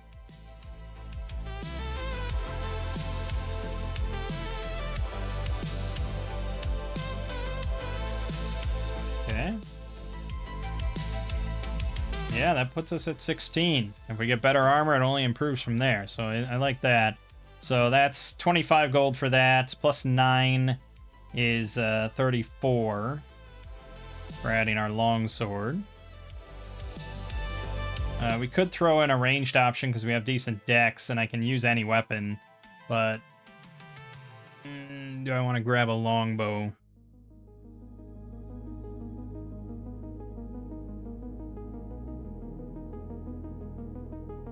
It's 8 extra.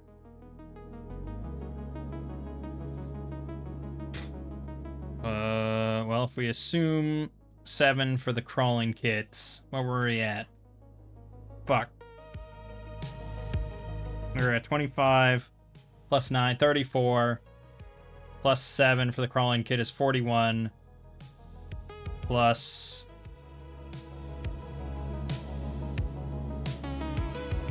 plus 8 is 49.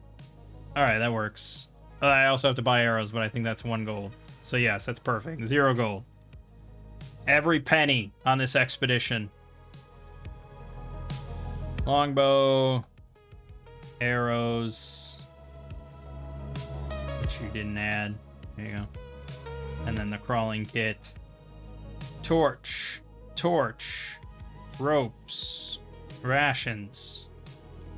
Iron spikes. Grappling hook. Flint and steel. Backpack. Perfect. Cocklock ready to rock, baby. Yeah, I guess technically we can equip this. Pretty solid. Okay. I think we're ready to start. Wild enough. Time has finally come. Screen is cluttered. Okay. Well, if you watched my other video on Caverns of Thracia, this will be a bit familiar. But we're going to start with basically the same sort of introduction.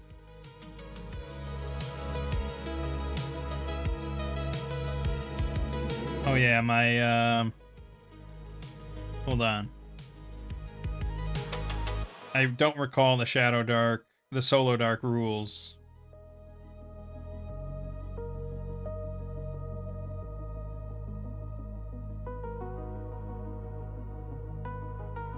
There's specifically something about luck, I think. We do group initiative. We reroll initiative at the start of every round. Light sources last 10 rounds each instead of 1 hour real time. And if you crit, you get a luck token. Okay, so you don't start with luck. Nope, you do start with luck. Yeah, okay. So yeah, light sources lasting 10 rounds instead of an hour. Normally, a turn is 10 minutes.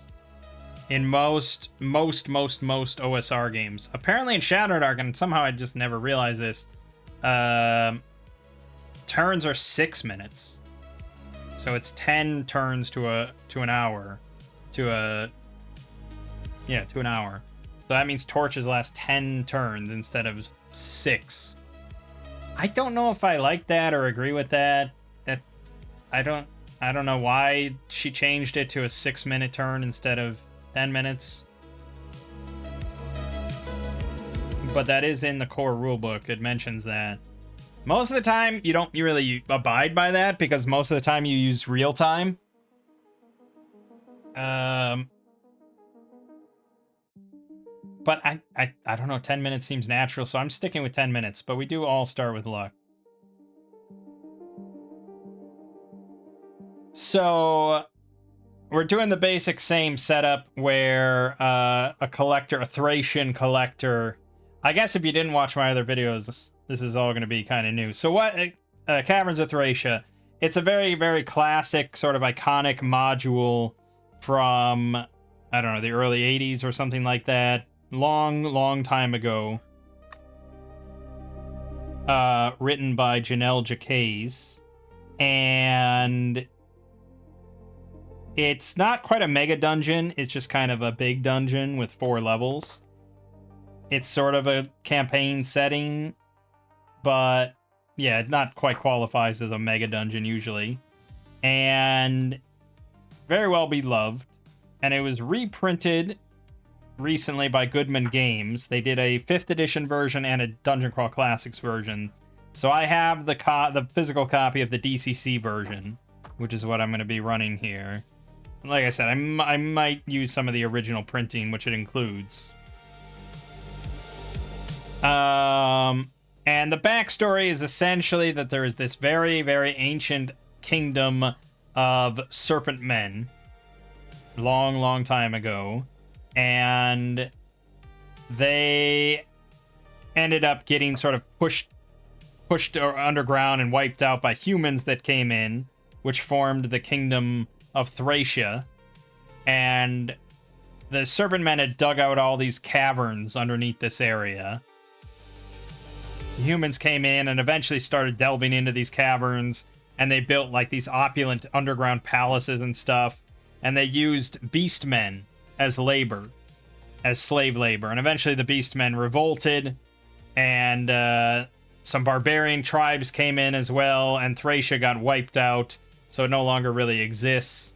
But now the caverns down here are filled with beastmen, with serpent men, with cultists that worship the god of death, and some other stuff. So there's multiple factions in there. It's a big hodgepodge, and all sorts of a big lethal mess. So our hook is that we were recruited by a Thracian archaeologist, collector, whatever, that heard we were heading down in there or something like that. And he wants us to recover a full suit of ceremonial Thracian armor. And if we can bring that back, he'll pay us 1,000 gold pieces as long as it's, like, pristine. I don't know if that actually exists in the dungeon.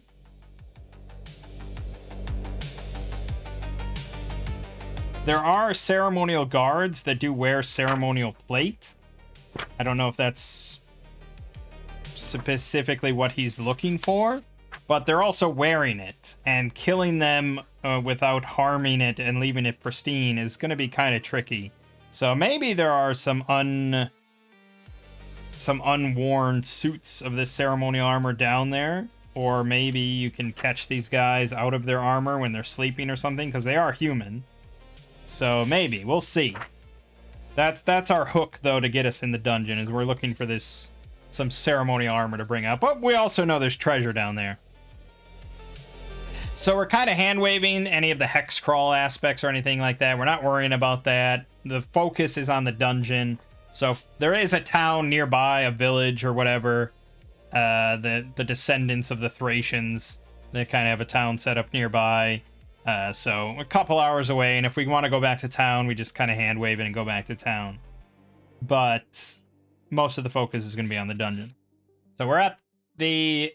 We have a map that led to this area. We know the cavern entrance is around here, or a cavern entrance.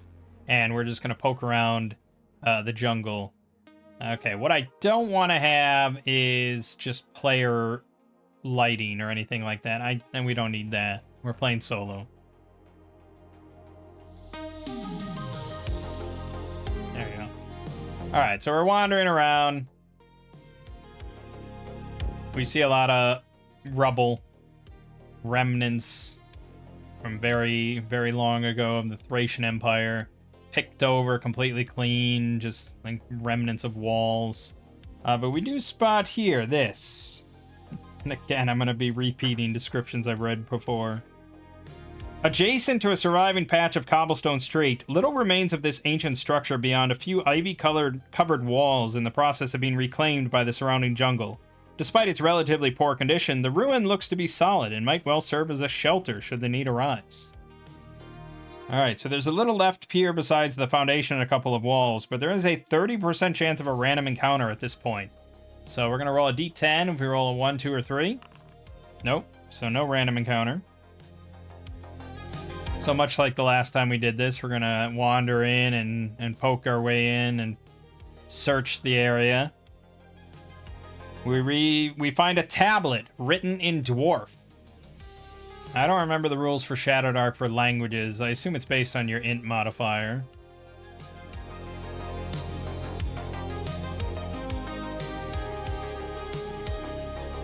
It'd be starting level.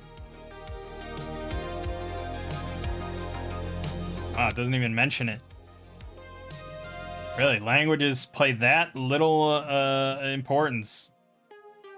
Okay, usually, you know, the common rule is for every point of int modifier you have, you learn an extra language that you're fluent in.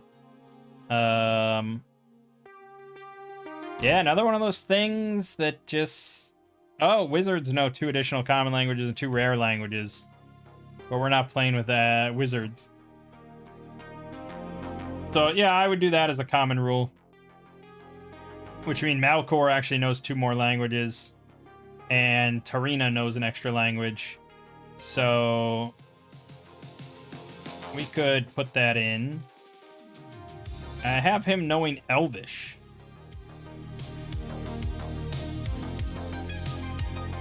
Where was that determined?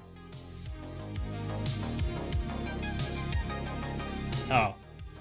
When we got it randomly for being a human. Okay, so he knows 2 more languages. We may as well do Dwarvish. Yeah. And we'll do Goblin. Okay, and then Tarina knows Common and Marin, and we'll throw in Reptilian. That'll probably be useful, right? Okay. And that's it. I guess Rena knows Orcish as well. We got a pretty good spread then of languages, and we know read languages as a spell. Okay, so the tablet, written in Dwarf. Again, I've read this before. I will read it again. I have verified that the entrance I discovered does indeed lead to the caverns below. The entrance is on the west side of a squat, dark building constructed of black stone. So we're looking around here for a squat, dark building constructed of dark stone. Okay. Moving back out. We've searched the premises. We're wandering around. So over here we see this platform.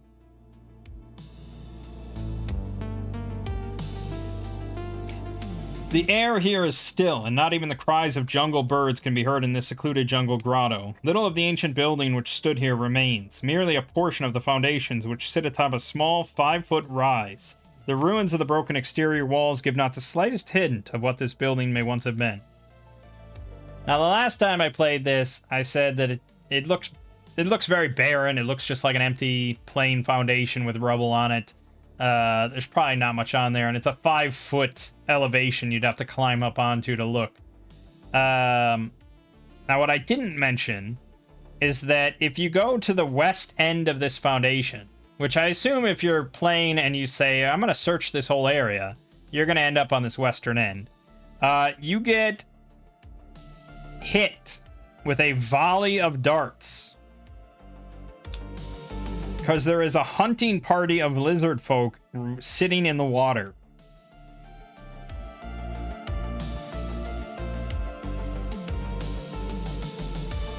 And, how many is there?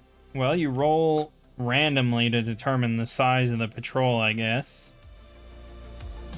Let me see.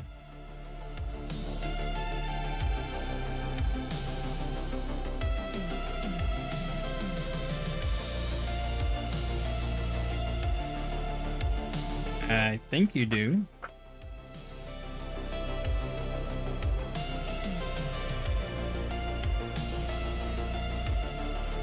Yeah. So it's, they have 4 different sets of patrols, but basically it's going to be 5 or 6 lizard men. So, yeah, you're probably getting hit or attacked with 5 or 6 darts.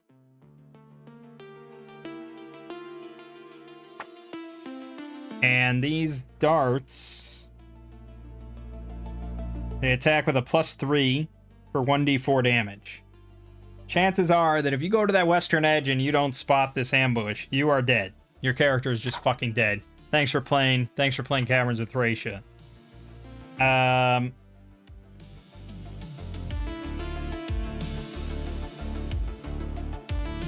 There's ways to mitigate it.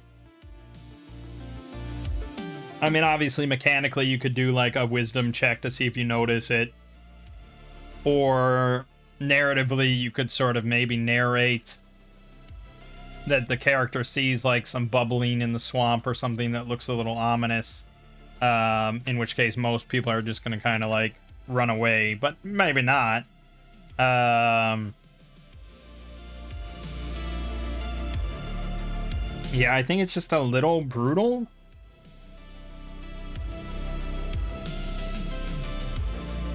Especially because there's, like, 0 reward for doing this. There's nothing on this foundation at all. And, you know, the, it says that if the patrol is undetected, they attack with surprise and then return beneath the waters. So, probably they're just gonna slam you full of 5 darts, kill you, and then just go back in the water. And that's it, and then they go away. And wait for maybe someone else to be dumb enough to go to the edge of the platform. So it's just like a fuck you. I don't really like it. It's obviously in the original as well as the reprint. But yeah, I don't think it's good. I don't think it's good or fun.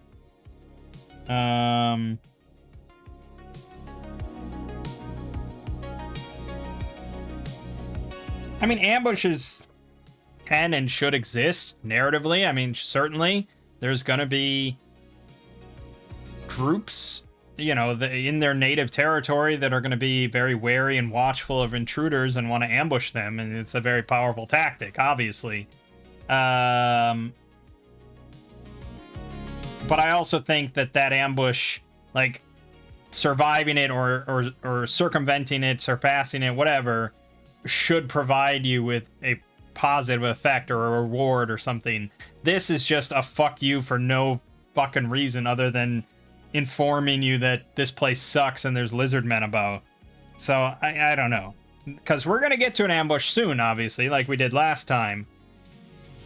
But that ambush is at the entrance to, like, the dungeon. It's a staircase. It's a side entrance to the dungeon. There's a lot of advantages to getting through there and going further on. There's no further on here. It's just an ambush at the edge of a platform just because you happen to be looking around the area. So, if I was running this for a group and one of them climbed on the platform and searched around, Honestly, I wouldn't even do anything. I wouldn't even... I would just skip it. Yeah, just... I mean, maybe I would do the thing where they see bubbles in the swamp water or something, and they have a bad feeling about it. And maybe if they still are sticking around, or they, like, throw a rock at it or something, it's like, okay, well, you had sufficient warning. But otherwise, just, like, it's just no fun can come from that. Maybe I'm too modernized, I'm too much of a little bitch, but I just don't like it. So, let's continue on. And we come to this big area.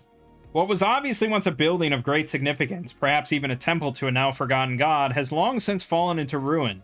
Heaps of broken stonework dot the area, trees emerge from mounds of rubble where portions of the roof have collapsed, and stairs rise from below to ascend a pedestal, which once likely held some ritual significance. So there's a 60% chance that a gnoll patrol is guarding this entrance, and an additional 50% chance that half of the patrol are lying in ambush up in the trees. So we're not really going up there yet and going down the stairs to where most of the patrol is, but if they are up in the trees, that would be relevant right now. Obviously not down in the staircase. So we need to roll a d10. 1 through 6, there's a no patrol. There is a no patrol, like, nestled in here waiting for us. So now it's a 50-50. 1 through 5, half the patrol is up in the trees waiting for us. Okay, they are. So once we move past this foundation, we kind of have to figure out... We have to figure out how big the patrol is, so we can figure out how big the half is that's up in the trees. So we're going to Appendix A to the Gnoll Patrol, as it's called. And we're going to roll a d6 to determine the patrol. 5. So it's 1 beta gnoll and 7 other gnolls. This is a big patrol. So there's 8 of them. 4 of them are going to be up in the trees. So I'm actually going to... I'm actually going to use tokens here so I can differentiate. And we do have gnolls as a Shadowdark monster. So we're going to have... Yeah, something like... that, and we'll have one kind of over here, I suppose, watching this road. Okay, and then we got... These guys are going to come out before long, and then we also have a special gnoll. And I have this community content mod that adds a whole set of other monsters. I don't know if we have a different gnoll. Probably not. No. But we'll just use anything that's kind of weird. Just to represent the beta gnoll. Regular gnolls, according to DCC, have +1 attack for 1d3 damage as a bite, or they have weapons, +1 attack and melee damage. And they have 13 AC, 1d8 hit points. That's basically it. The beta gnolls, however, they can bite, +2 attack, 1d3 +2 damage, or they have +2 on their melee weapons. 13 AC, 2d12 hit points. So basically, it's just a beefier gnoll. The stats for Shadowdark for the gnoll gives them 10 hit points, which is pretty significant in comparison, compared to like 4 hit points over on DCC. But we are also more capable, so I can't be too angry. If we go... I just want to confirm.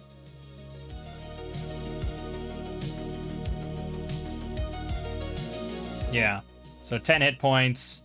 They have +1 to attack with spear or longbow. They can also rage once per day to become immune to morale checks and add 1d4 damage for 3 rounds. That's really nasty. They are level 2 monsters, so this is actually a really difficult encounter for a pack of level 1 Shadowdark characters. This is not in any way balanced, and I think Shadowdark does mention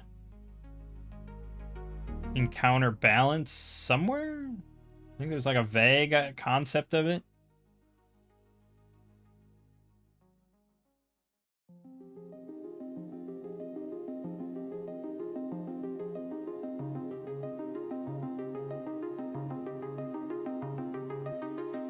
Could have sworn there was a section on like encounter balance, but maybe that doesn't exist.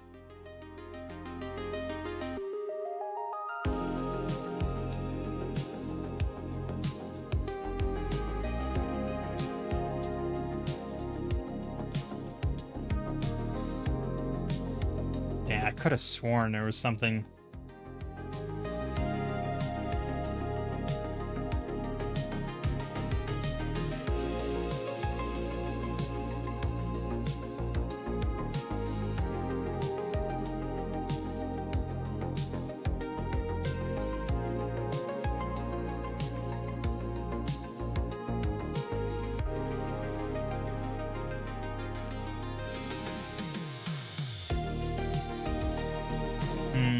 Damn.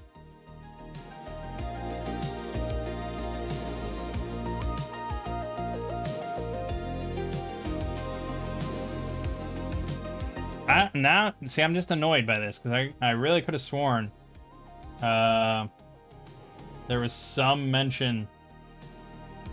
There's a section called How Many Monsters on page 193. Thank you. I knew I wasn't losing my mind. How many monsters? Okay. One monster of that level per character in a combat. Right. So we're level 1. So a balanced encounter for Shadowdark, just as a reference point, not that you have to have balanced encounters, would be 4 level 1 monsters. We're talking about 8 level 2 monsters, and actually the 8th one would probably be like a level 3 monster. So this is in no way, shape, form balanced, and it's like an ambush. Technically, we haven't decided if I actually got ambushed or not, but yeah, this is not balanced. So we're gonna have to cut this down. The lowest patrol possible is 1 beta null and 3 nulls.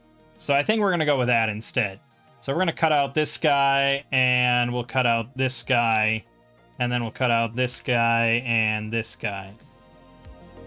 So it's the weakest patrol on the surface. Still pretty nasty for us, but not too bad. So we'll say these are just hidden for now. Is he upside down? They are upside down. How did you get upside down? What the fuck? How did that happen?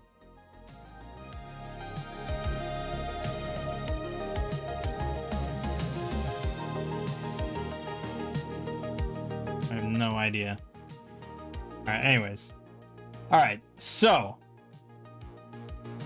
Ambushes. Surprise. There are rules in Shadowdark for surprise, I'm pretty sure.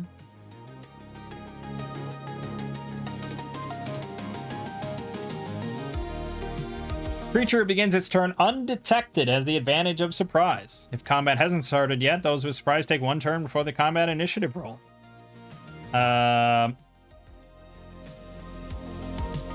Detecting a hiding or sneaking creature requires the searcher to actively look or listen.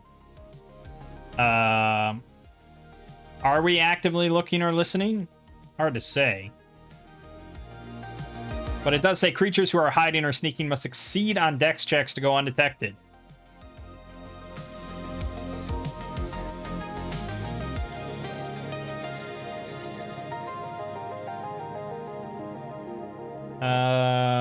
Are there opposed rolls in this game? Yes, there are.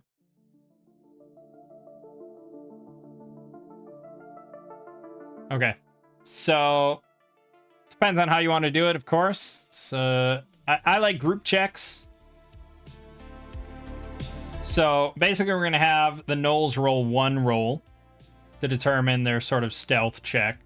So that's gonna be just a regular dex check for these gnolls here. So he's gonna roll that. All right, he rolled a 4. They are not being very stealthy. So that means that what we're going to do is we're going to have everybody roll a wisdom. And the DC for that is 4. It's pretty easy. And as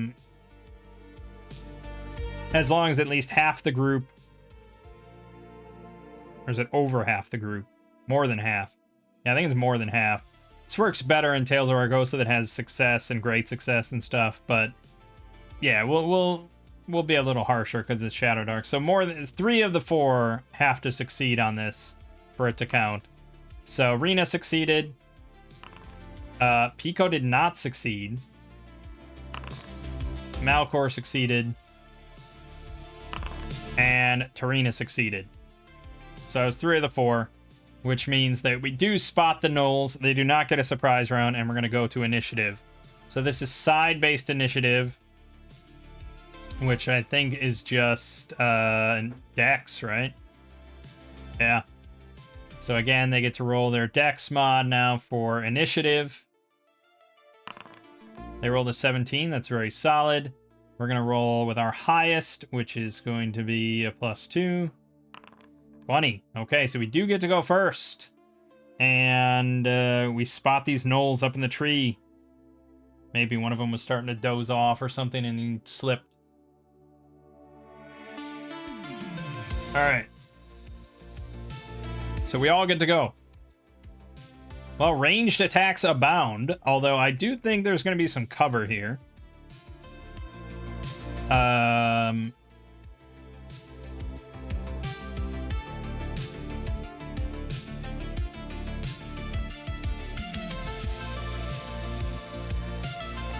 So it says, attacking or casting a spell on a creature that's hiding at least half of its body behind interposing terrain has disadvantage. I don't think they have half, but I do think they have like 25%. There aren't any rules for that as far as I'm aware. But I'm going to impose a -2 penalty on any attacks against them up in the trees. So we're going to have Malcor go first. This is within 30 feet for sure. Yeah, we're right here. I probably should separate all the tokens, and I probably should assign portraits, but this video's getting a little long right now, so we'll just resolve this fight. So, he's going to shoot his short bow. This is within, like I said, 30 feet, so he has advantage. So... yeah, we'll just subtract 2 ourselves. So we rolled a 13. They have 12 AC, so that's a hit. Now, Backstab doesn't... he's definitely aware of us, so Backstab is not going to apply here. So it's just a D4 damage, which isn't very good. And... did it roll damage? It did. It rolled 1 fucking damage. Yeah, that is what it is. Malcor is the guy that's very good with the dagger. We want to get in close with the dagger, but he's got the short bow, so... alright, 1 damage. Not spectacular, but it is what it is. Okay. Rena. She could cast Hex. That is available to us. I probably should add that as like an ability, right? That would be just easy to remind me that it exists.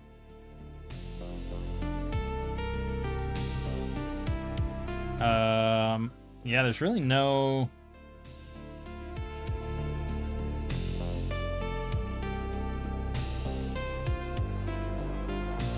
no check or anything. It just happens. They don't even have... yeah, she doesn't have to roll or anything. She has to focus on it, so she can't do anything else. But still, it's pretty damn good. Because she's not super likely to actually connect with the crossbow. We probably should.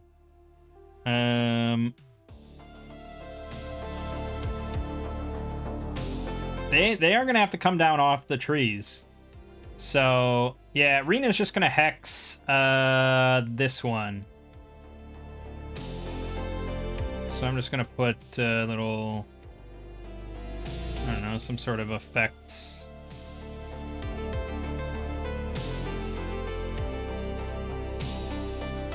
There's a lot of it, but there you go. Okay, that one's hexed. Okay, Pico. Yeah, basically he could throw his spear or something. I could prepare an action, I guess. So Pico could... yeah, I really need to separate these guys, don't I? I gotta find... Pico is what, the kobold? Yeah, he is. I gotta find a specific kobold portrait. Okay, it's easier to find portraits for everybody else. Malcor is our male human rogue.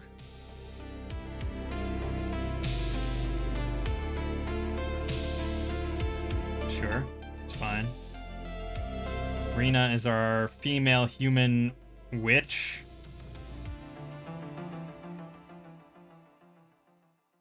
It's just, yeah, if we're gonna be doing grid-based miniature combat here, I just kind of need to have everyone represented. And Tarina is our female human Valkyrie. There you go.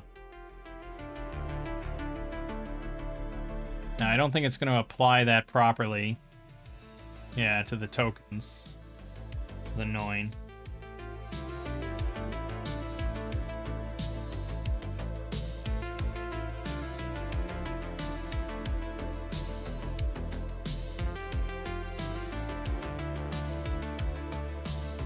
Yeah, just doesn't work that way. We gotta do it twice. Fun stuff.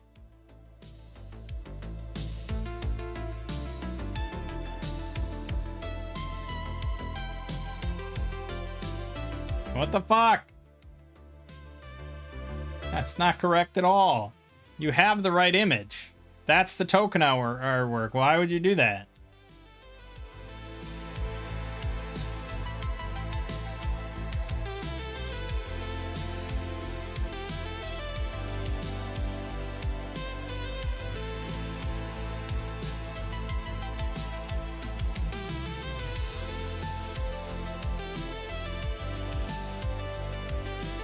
Yeah, but that doesn't.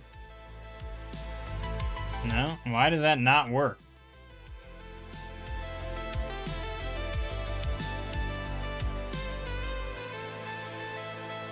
I have no idea. Well, I guess we can go this way and just... But it not... What the fuck? You have it here set to that portrait. Why are you bullshitting me? Owlbear Rodeo is so much easier when this... Yeah, it's not changing it. Like, it just refuses to use it as a token. Which suggests maybe it's an issue with the actual, like, portrait.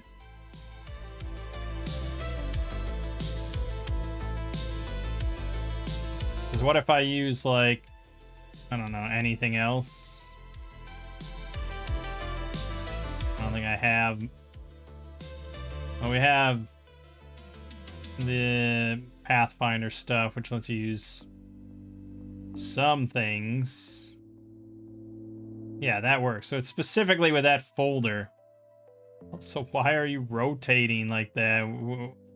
When did you implement facing as the default option? What the hell? That must be something with a module I added. And now we're really getting out of hand here.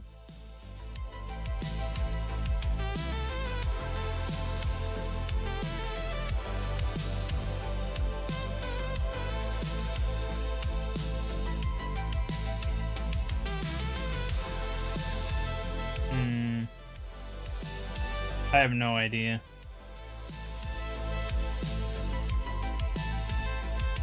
I mean, maybe that's a new thing. I did update Foundry to the latest version. I was quite a bit behind. But, yeah, I'll have to figure that out later.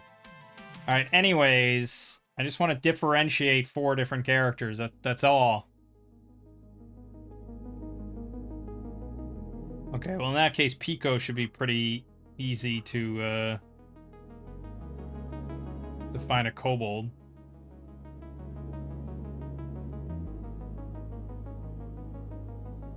Humanoid, kobold.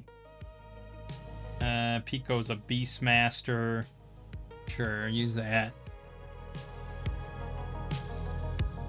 Which, of course... Oh, yeah, I didn't update. There you go. Pico's good.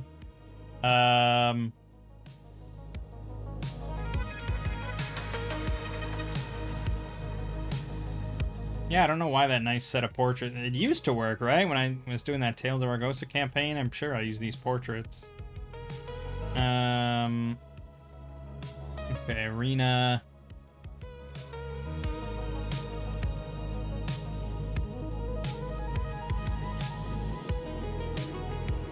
Is a witch. I'm sure I can find some witchy thing. Here you go.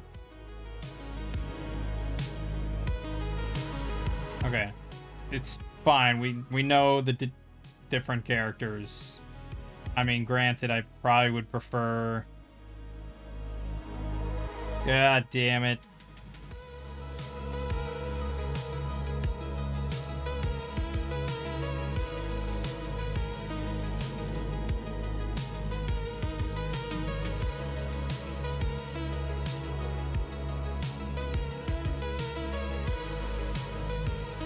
Alright, just so I know which one is which. I guess Pico also. And then Tarina can just be the generic one. I don't care. I just need to visually differentiate.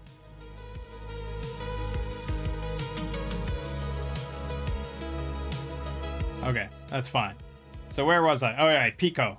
Yeah, he's gonna go like here, and he's gonna ready his spear for this guy to come down. So he's... Which doesn't really incentivize the Gnoll to come down from there. There's an angry little kobold down there with a spear pointed at him. But we'll see what he does. And then as for Tarina, she does have a longbow, and she's willing to use it. So I think the Gnoll probably will choose to come down compared to just getting pelted with arrows constantly. So we're just going to roll the longbow. It's no advantage. And we have -2, so not super great odds of hitting. Yeah,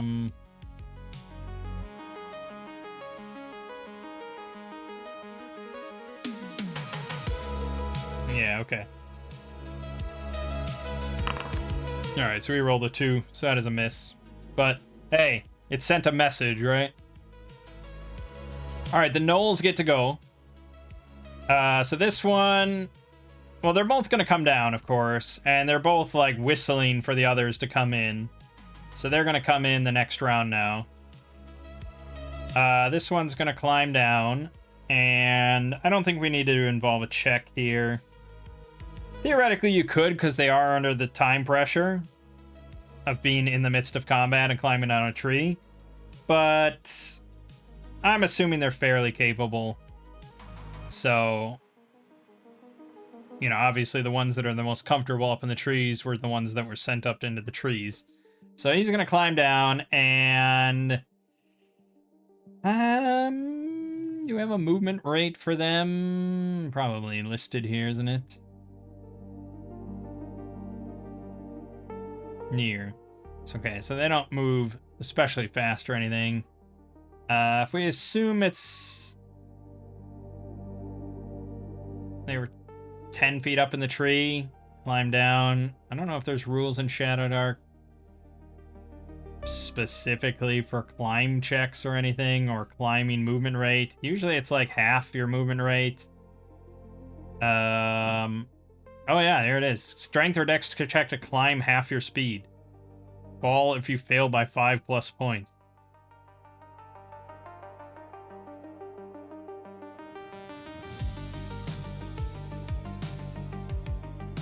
I think this is a pretty easy climb check, though, so I wouldn't even roll. Because I'd set the DC at, like, 5 or something. So it's half your speed, so it takes 20 movement to get down, plus, yeah, so, okay, so he gets here, and then he can move here for the extra 10. So, yeah, he can swing at Pico. He does have disadvantage on everything because of this hex. There's literally no way for him to shake that off without, like, killing Rena. Also, I just realized we have a character named Rena and Tarina. Oh, well. I guess he'll probably rage. I don't know why he wouldn't. So he's immune to morale checks. He has plus 1d4 damage for 3 rounds. If he can land a hit. An annoying bit of bookkeeping. But he's going to attack with the spear. He could have stayed... I guess they do have longbows. I didn't realize that, because I keep looking at the DCC version, in which they don't. But it would make a lot more sense for him to use a longbow, wouldn't it? Okay, so he's going to stay in the tree. Never mind. I didn't realize they have longbows.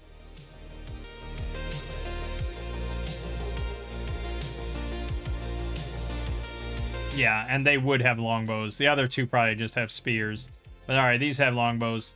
So he's going to shoot Rena, of course. He's going to try to shoot Rena because you can tell that he was hexed. So he's going to roll the longbow with disadvantage. He rolled a critical failure. Normally, critical failure, I like to just do a free counterattack. With ranged weapons, it gets a little trickier. You could do it where you get a free counterattack, I suppose. Rena does have a ranged weapon, so if she wants to, but she's also focusing on the hex, so she can't really do it. Alternatively, with a ranged weapon, you could do... It hits someone else, or like his bowstring breaks or something. I think in this case, honestly, his bowstring breaking wouldn't be that wild. He did go into a rage. So he just pulled too hard on it and snapped. So his longbow is gone. Yeah, that works. Alright, the other Knoll then. Yeah, the fact that he has a longbow means he's probably not going to come down. And he's going to try to shoot Pico with his longbow. So he'll also go into a rage. He rolled a 9, so he missed. And I guess he wouldn't really shoot Pico, would he? He would have shot at probably Malcor, who hit him with the bow. So alright, we'll change that slightly. Alright, and now we reroll initiative for both sides. So, again, they have a +1, and we have a +2. So our initiative is a 3. Theirs is a 20. So they go first. This one's going to now come down. He'll do that same thing that I said he was going to do, and he's going to try to stab Pico with his spear with disadvantage. He rolled a 8, so he does miss. That rage not amounting to much. The other one is going to try to shoot at Malcor with his longbow. Crit. Okay. That is going to hurt. I'm pretty sure crit is just max damage, right?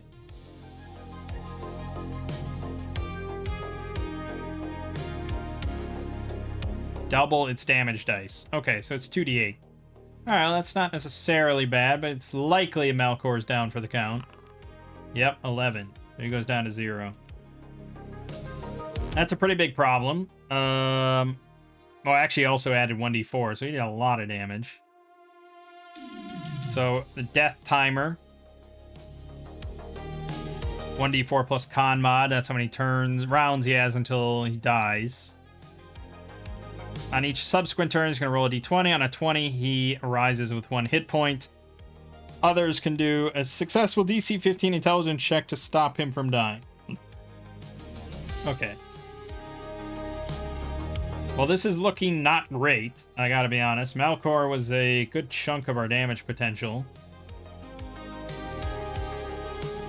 But obviously the Knoll is pretty happy about his result. Now the other two are going to show up. They're going to come charging up the stairs. So they're going to get to, like, there, just so we know they exist. And they're angry. That leads to our turn. Malcor rolls a d4 plus 3. Okay, so he's got 4 rounds to survive.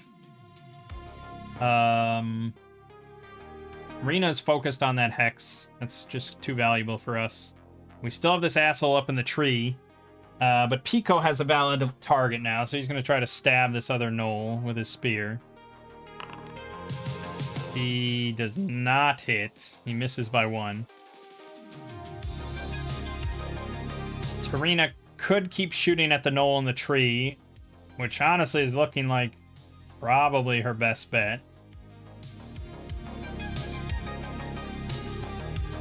Yeah, I mean, she doesn't have great odds of hitting, like a 45% chance or something, but we might want to use luck tokens. Actually, could I have used luck tokens to negate that crit?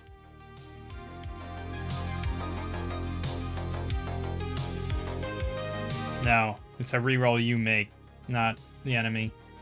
Alright. She might use her luck token here on this shot, on this knoll in the tree.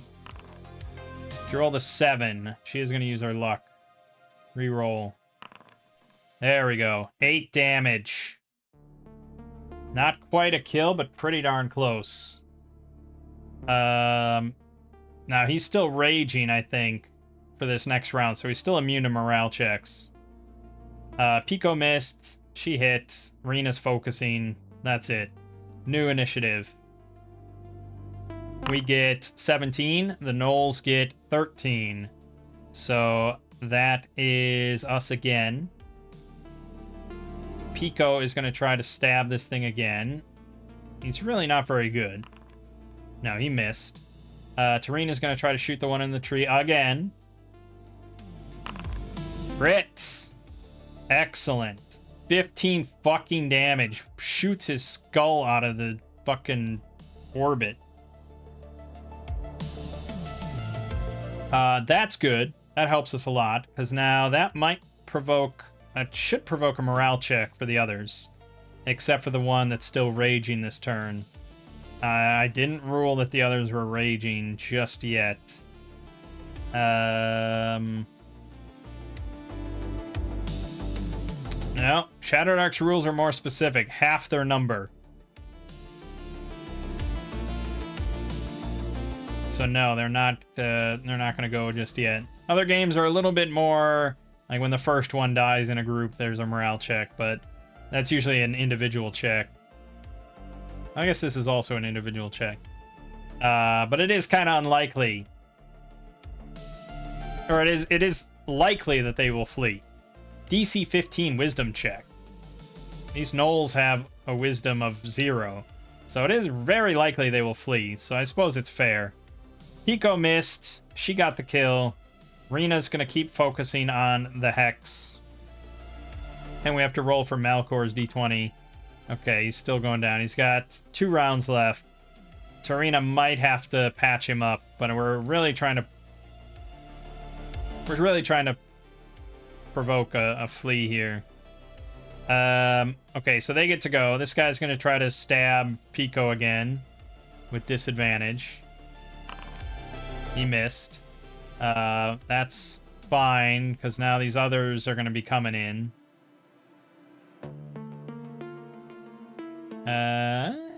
This guy's going to hop down there by the tree, I guess.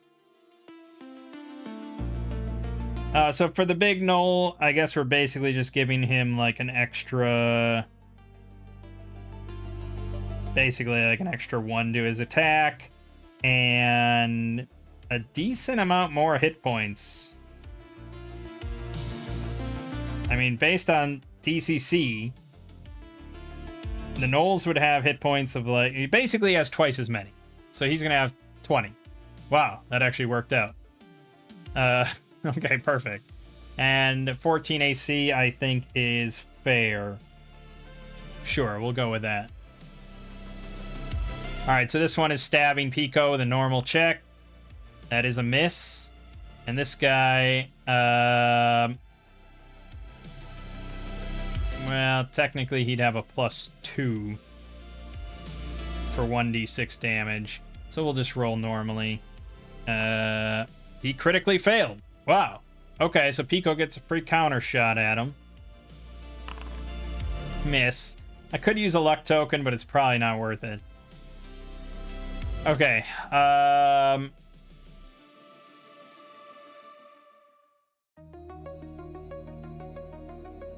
Alright. New round, new initiative. Our initiative is 7. Theirs is 14. So they're going to pile on Pico again. That's not good. This one with the +1. 13 is a hit. So that is D6 damage. I could have him rage. But we'll just roll a D6. 4 damage on Pico. The one with disadvantage is no longer raging. He rolls d20 plus 1, hits, d6 damage. 2, it's not looking good. And then the big boss man, he gets plus 2 on this. 13, that is a hit for d6. 4 more. Pico is also down. This is getting dire. Dude, I can just not survive Caverns of Thracia. This is the most lethal thing I've ever encountered. Granted, if these were DCC stats, these guys would have 4 hit points compared to 10, and it would be far different. So I guess I brought this on myself by using Shadowdark stats. But it's not good. Malcor gets a d20 roll and doesn't. He's got 1 round left before he's gonna die. Pico rolls a d4. He gets 6 rounds to survive, so he'll be good for a while. Rena's Hex is not really doing much. She might have to fire her crossbow now. Either that or use Shockwave, but I think that's not a good idea. So I guess she's going to use her crossbow on... None of them are injured. So we really just have to try to just decimate one this turn. Which isn't great. So she's going to target this closest one with her crossbow. 11 is not a hit. She's going to use her luck token. Miss. No. Alright, then Tarina has to go in and... crit, basically. Either that or I have to stabilize Malcor just so he won't die, but this next round is going to be very brutal. Alright, she's got the highest AC, so she's going to position herself to take the brunt of the trouble. Rena's going to move back, and she's going to stabilize Malcor. But even then, she has to roll fucking 15 or higher on an intelligence check. Not looking good. She failed. I think Malcor is just dead. Unless a dying character can lend their luck score, or their luck token, which I suppose is what we'll have to allow. Nope. One more. There you go. Okay, Malcor is stabilized. Okay. Then it's a new initiative.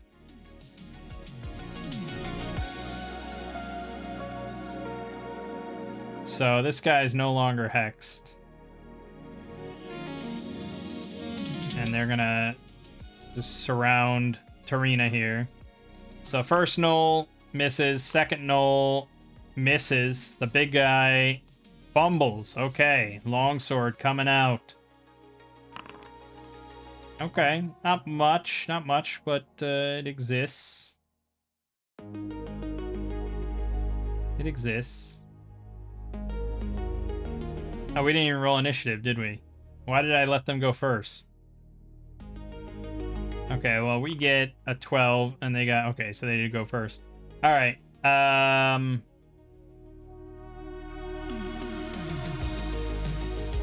Rena...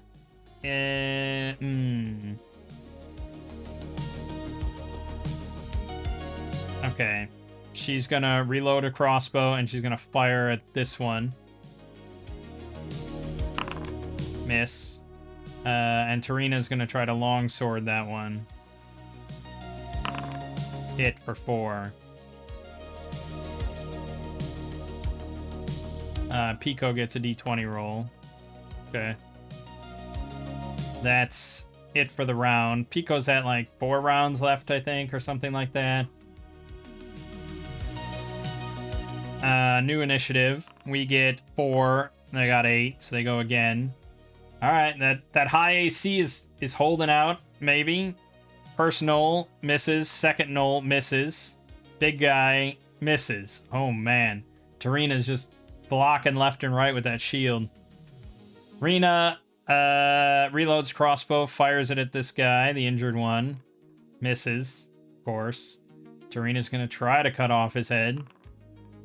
2 more damage. God. We're whittling. We're whittling here. Pico's roll. of a 1. I don't think that actually does anything. I think he's... I mean, it's... I don't think it does anything. No, it just is 20 or not. New initiative.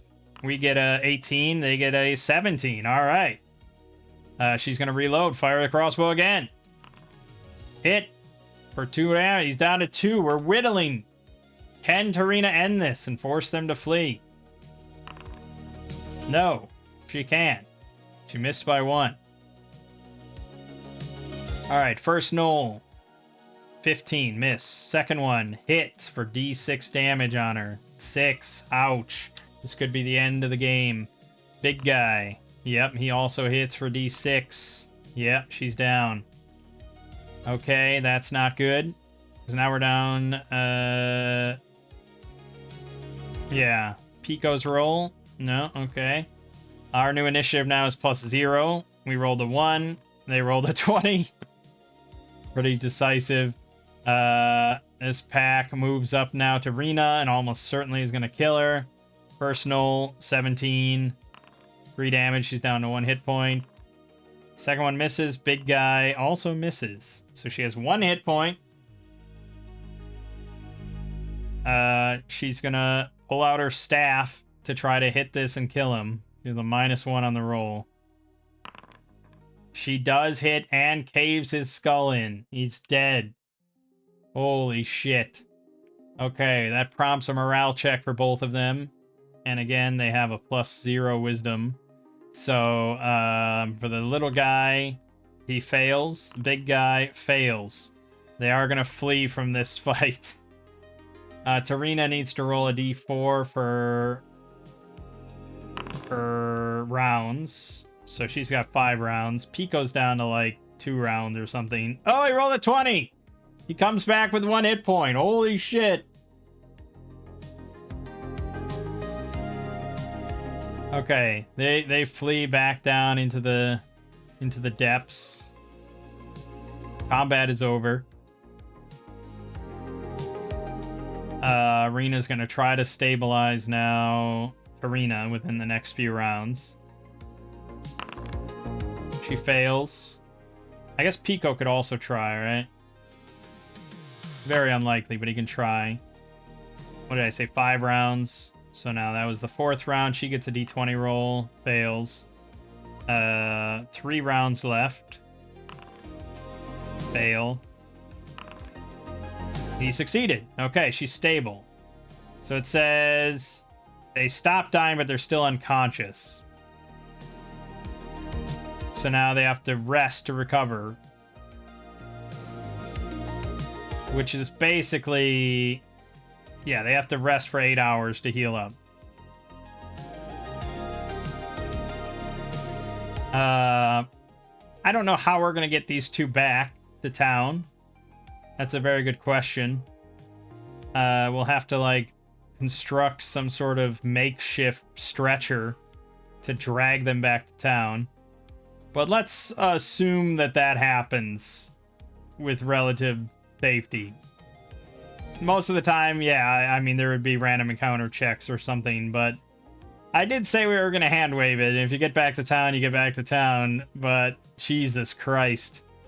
That was not easy.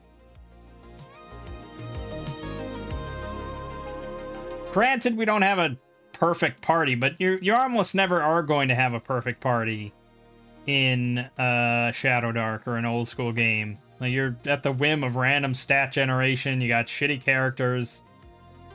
Pico is strictly like a worse Knoll, essentially. He's got as much hit points, but he can't rage, and he has a lower attack value. So, yeah, he's just not very good. We didn't get ambushed, but there were factors that working against us. And like I said, that was not a balanced encounter in any way. That was a balanced encounter maybe for a level 2 party. So, yeah, the fact that we survived it all is nice. So I think at this point, yeah, like I said, we're gonna drag them back to town, recover, blah blah blah, come back the next day fully healed. So we'll just go ahead and full heal everybody. Jesus. Malcor going down from a crit right at the start did not help anything. Oh, technically Pico rolled the 20, so he does get his luck token back. I don't think anyone else rolled a 20 at any point after they lost the luck token. So that's it. And that's where we're going to end off for today. We're still not in the caverns, but at least we didn't have a TPK. It was as close as humanly possible to a TPK, though.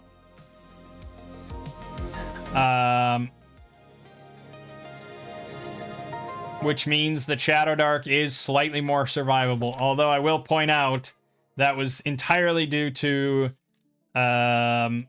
taking max hit point rolls at level 1. Also, if I had not given Rena that Constitution bonus, she would have died and we had a TPK. So, because I went for Constitution instead of Wisdom, it saved the entire party. Let it be known. Keep that shit in mind. Alright, that's where we're leaving it off. I don't feel supremely confident after that. Again, we haven't even gotten into the dungeon. But, you know, yeah, I mean, had I gone with, like, that's a funny thing. Had I gone with the traditional 4, fighter, cleric, or fighter, priest, thief, wizard, and stuck with a vanilla spells, we probably would have been much more likely to end up with something good. Like, we probably would have ended up with Cure Wounds or Shield of Faith or something, and we probably would have ended up with, like, Burning Hands or Magic Missile or Sleep instead of just an entirely useless batch of spells. But it is what it is. My name is Mang. This has been Solo Roll Manging. I'll see you fine folks in the next part.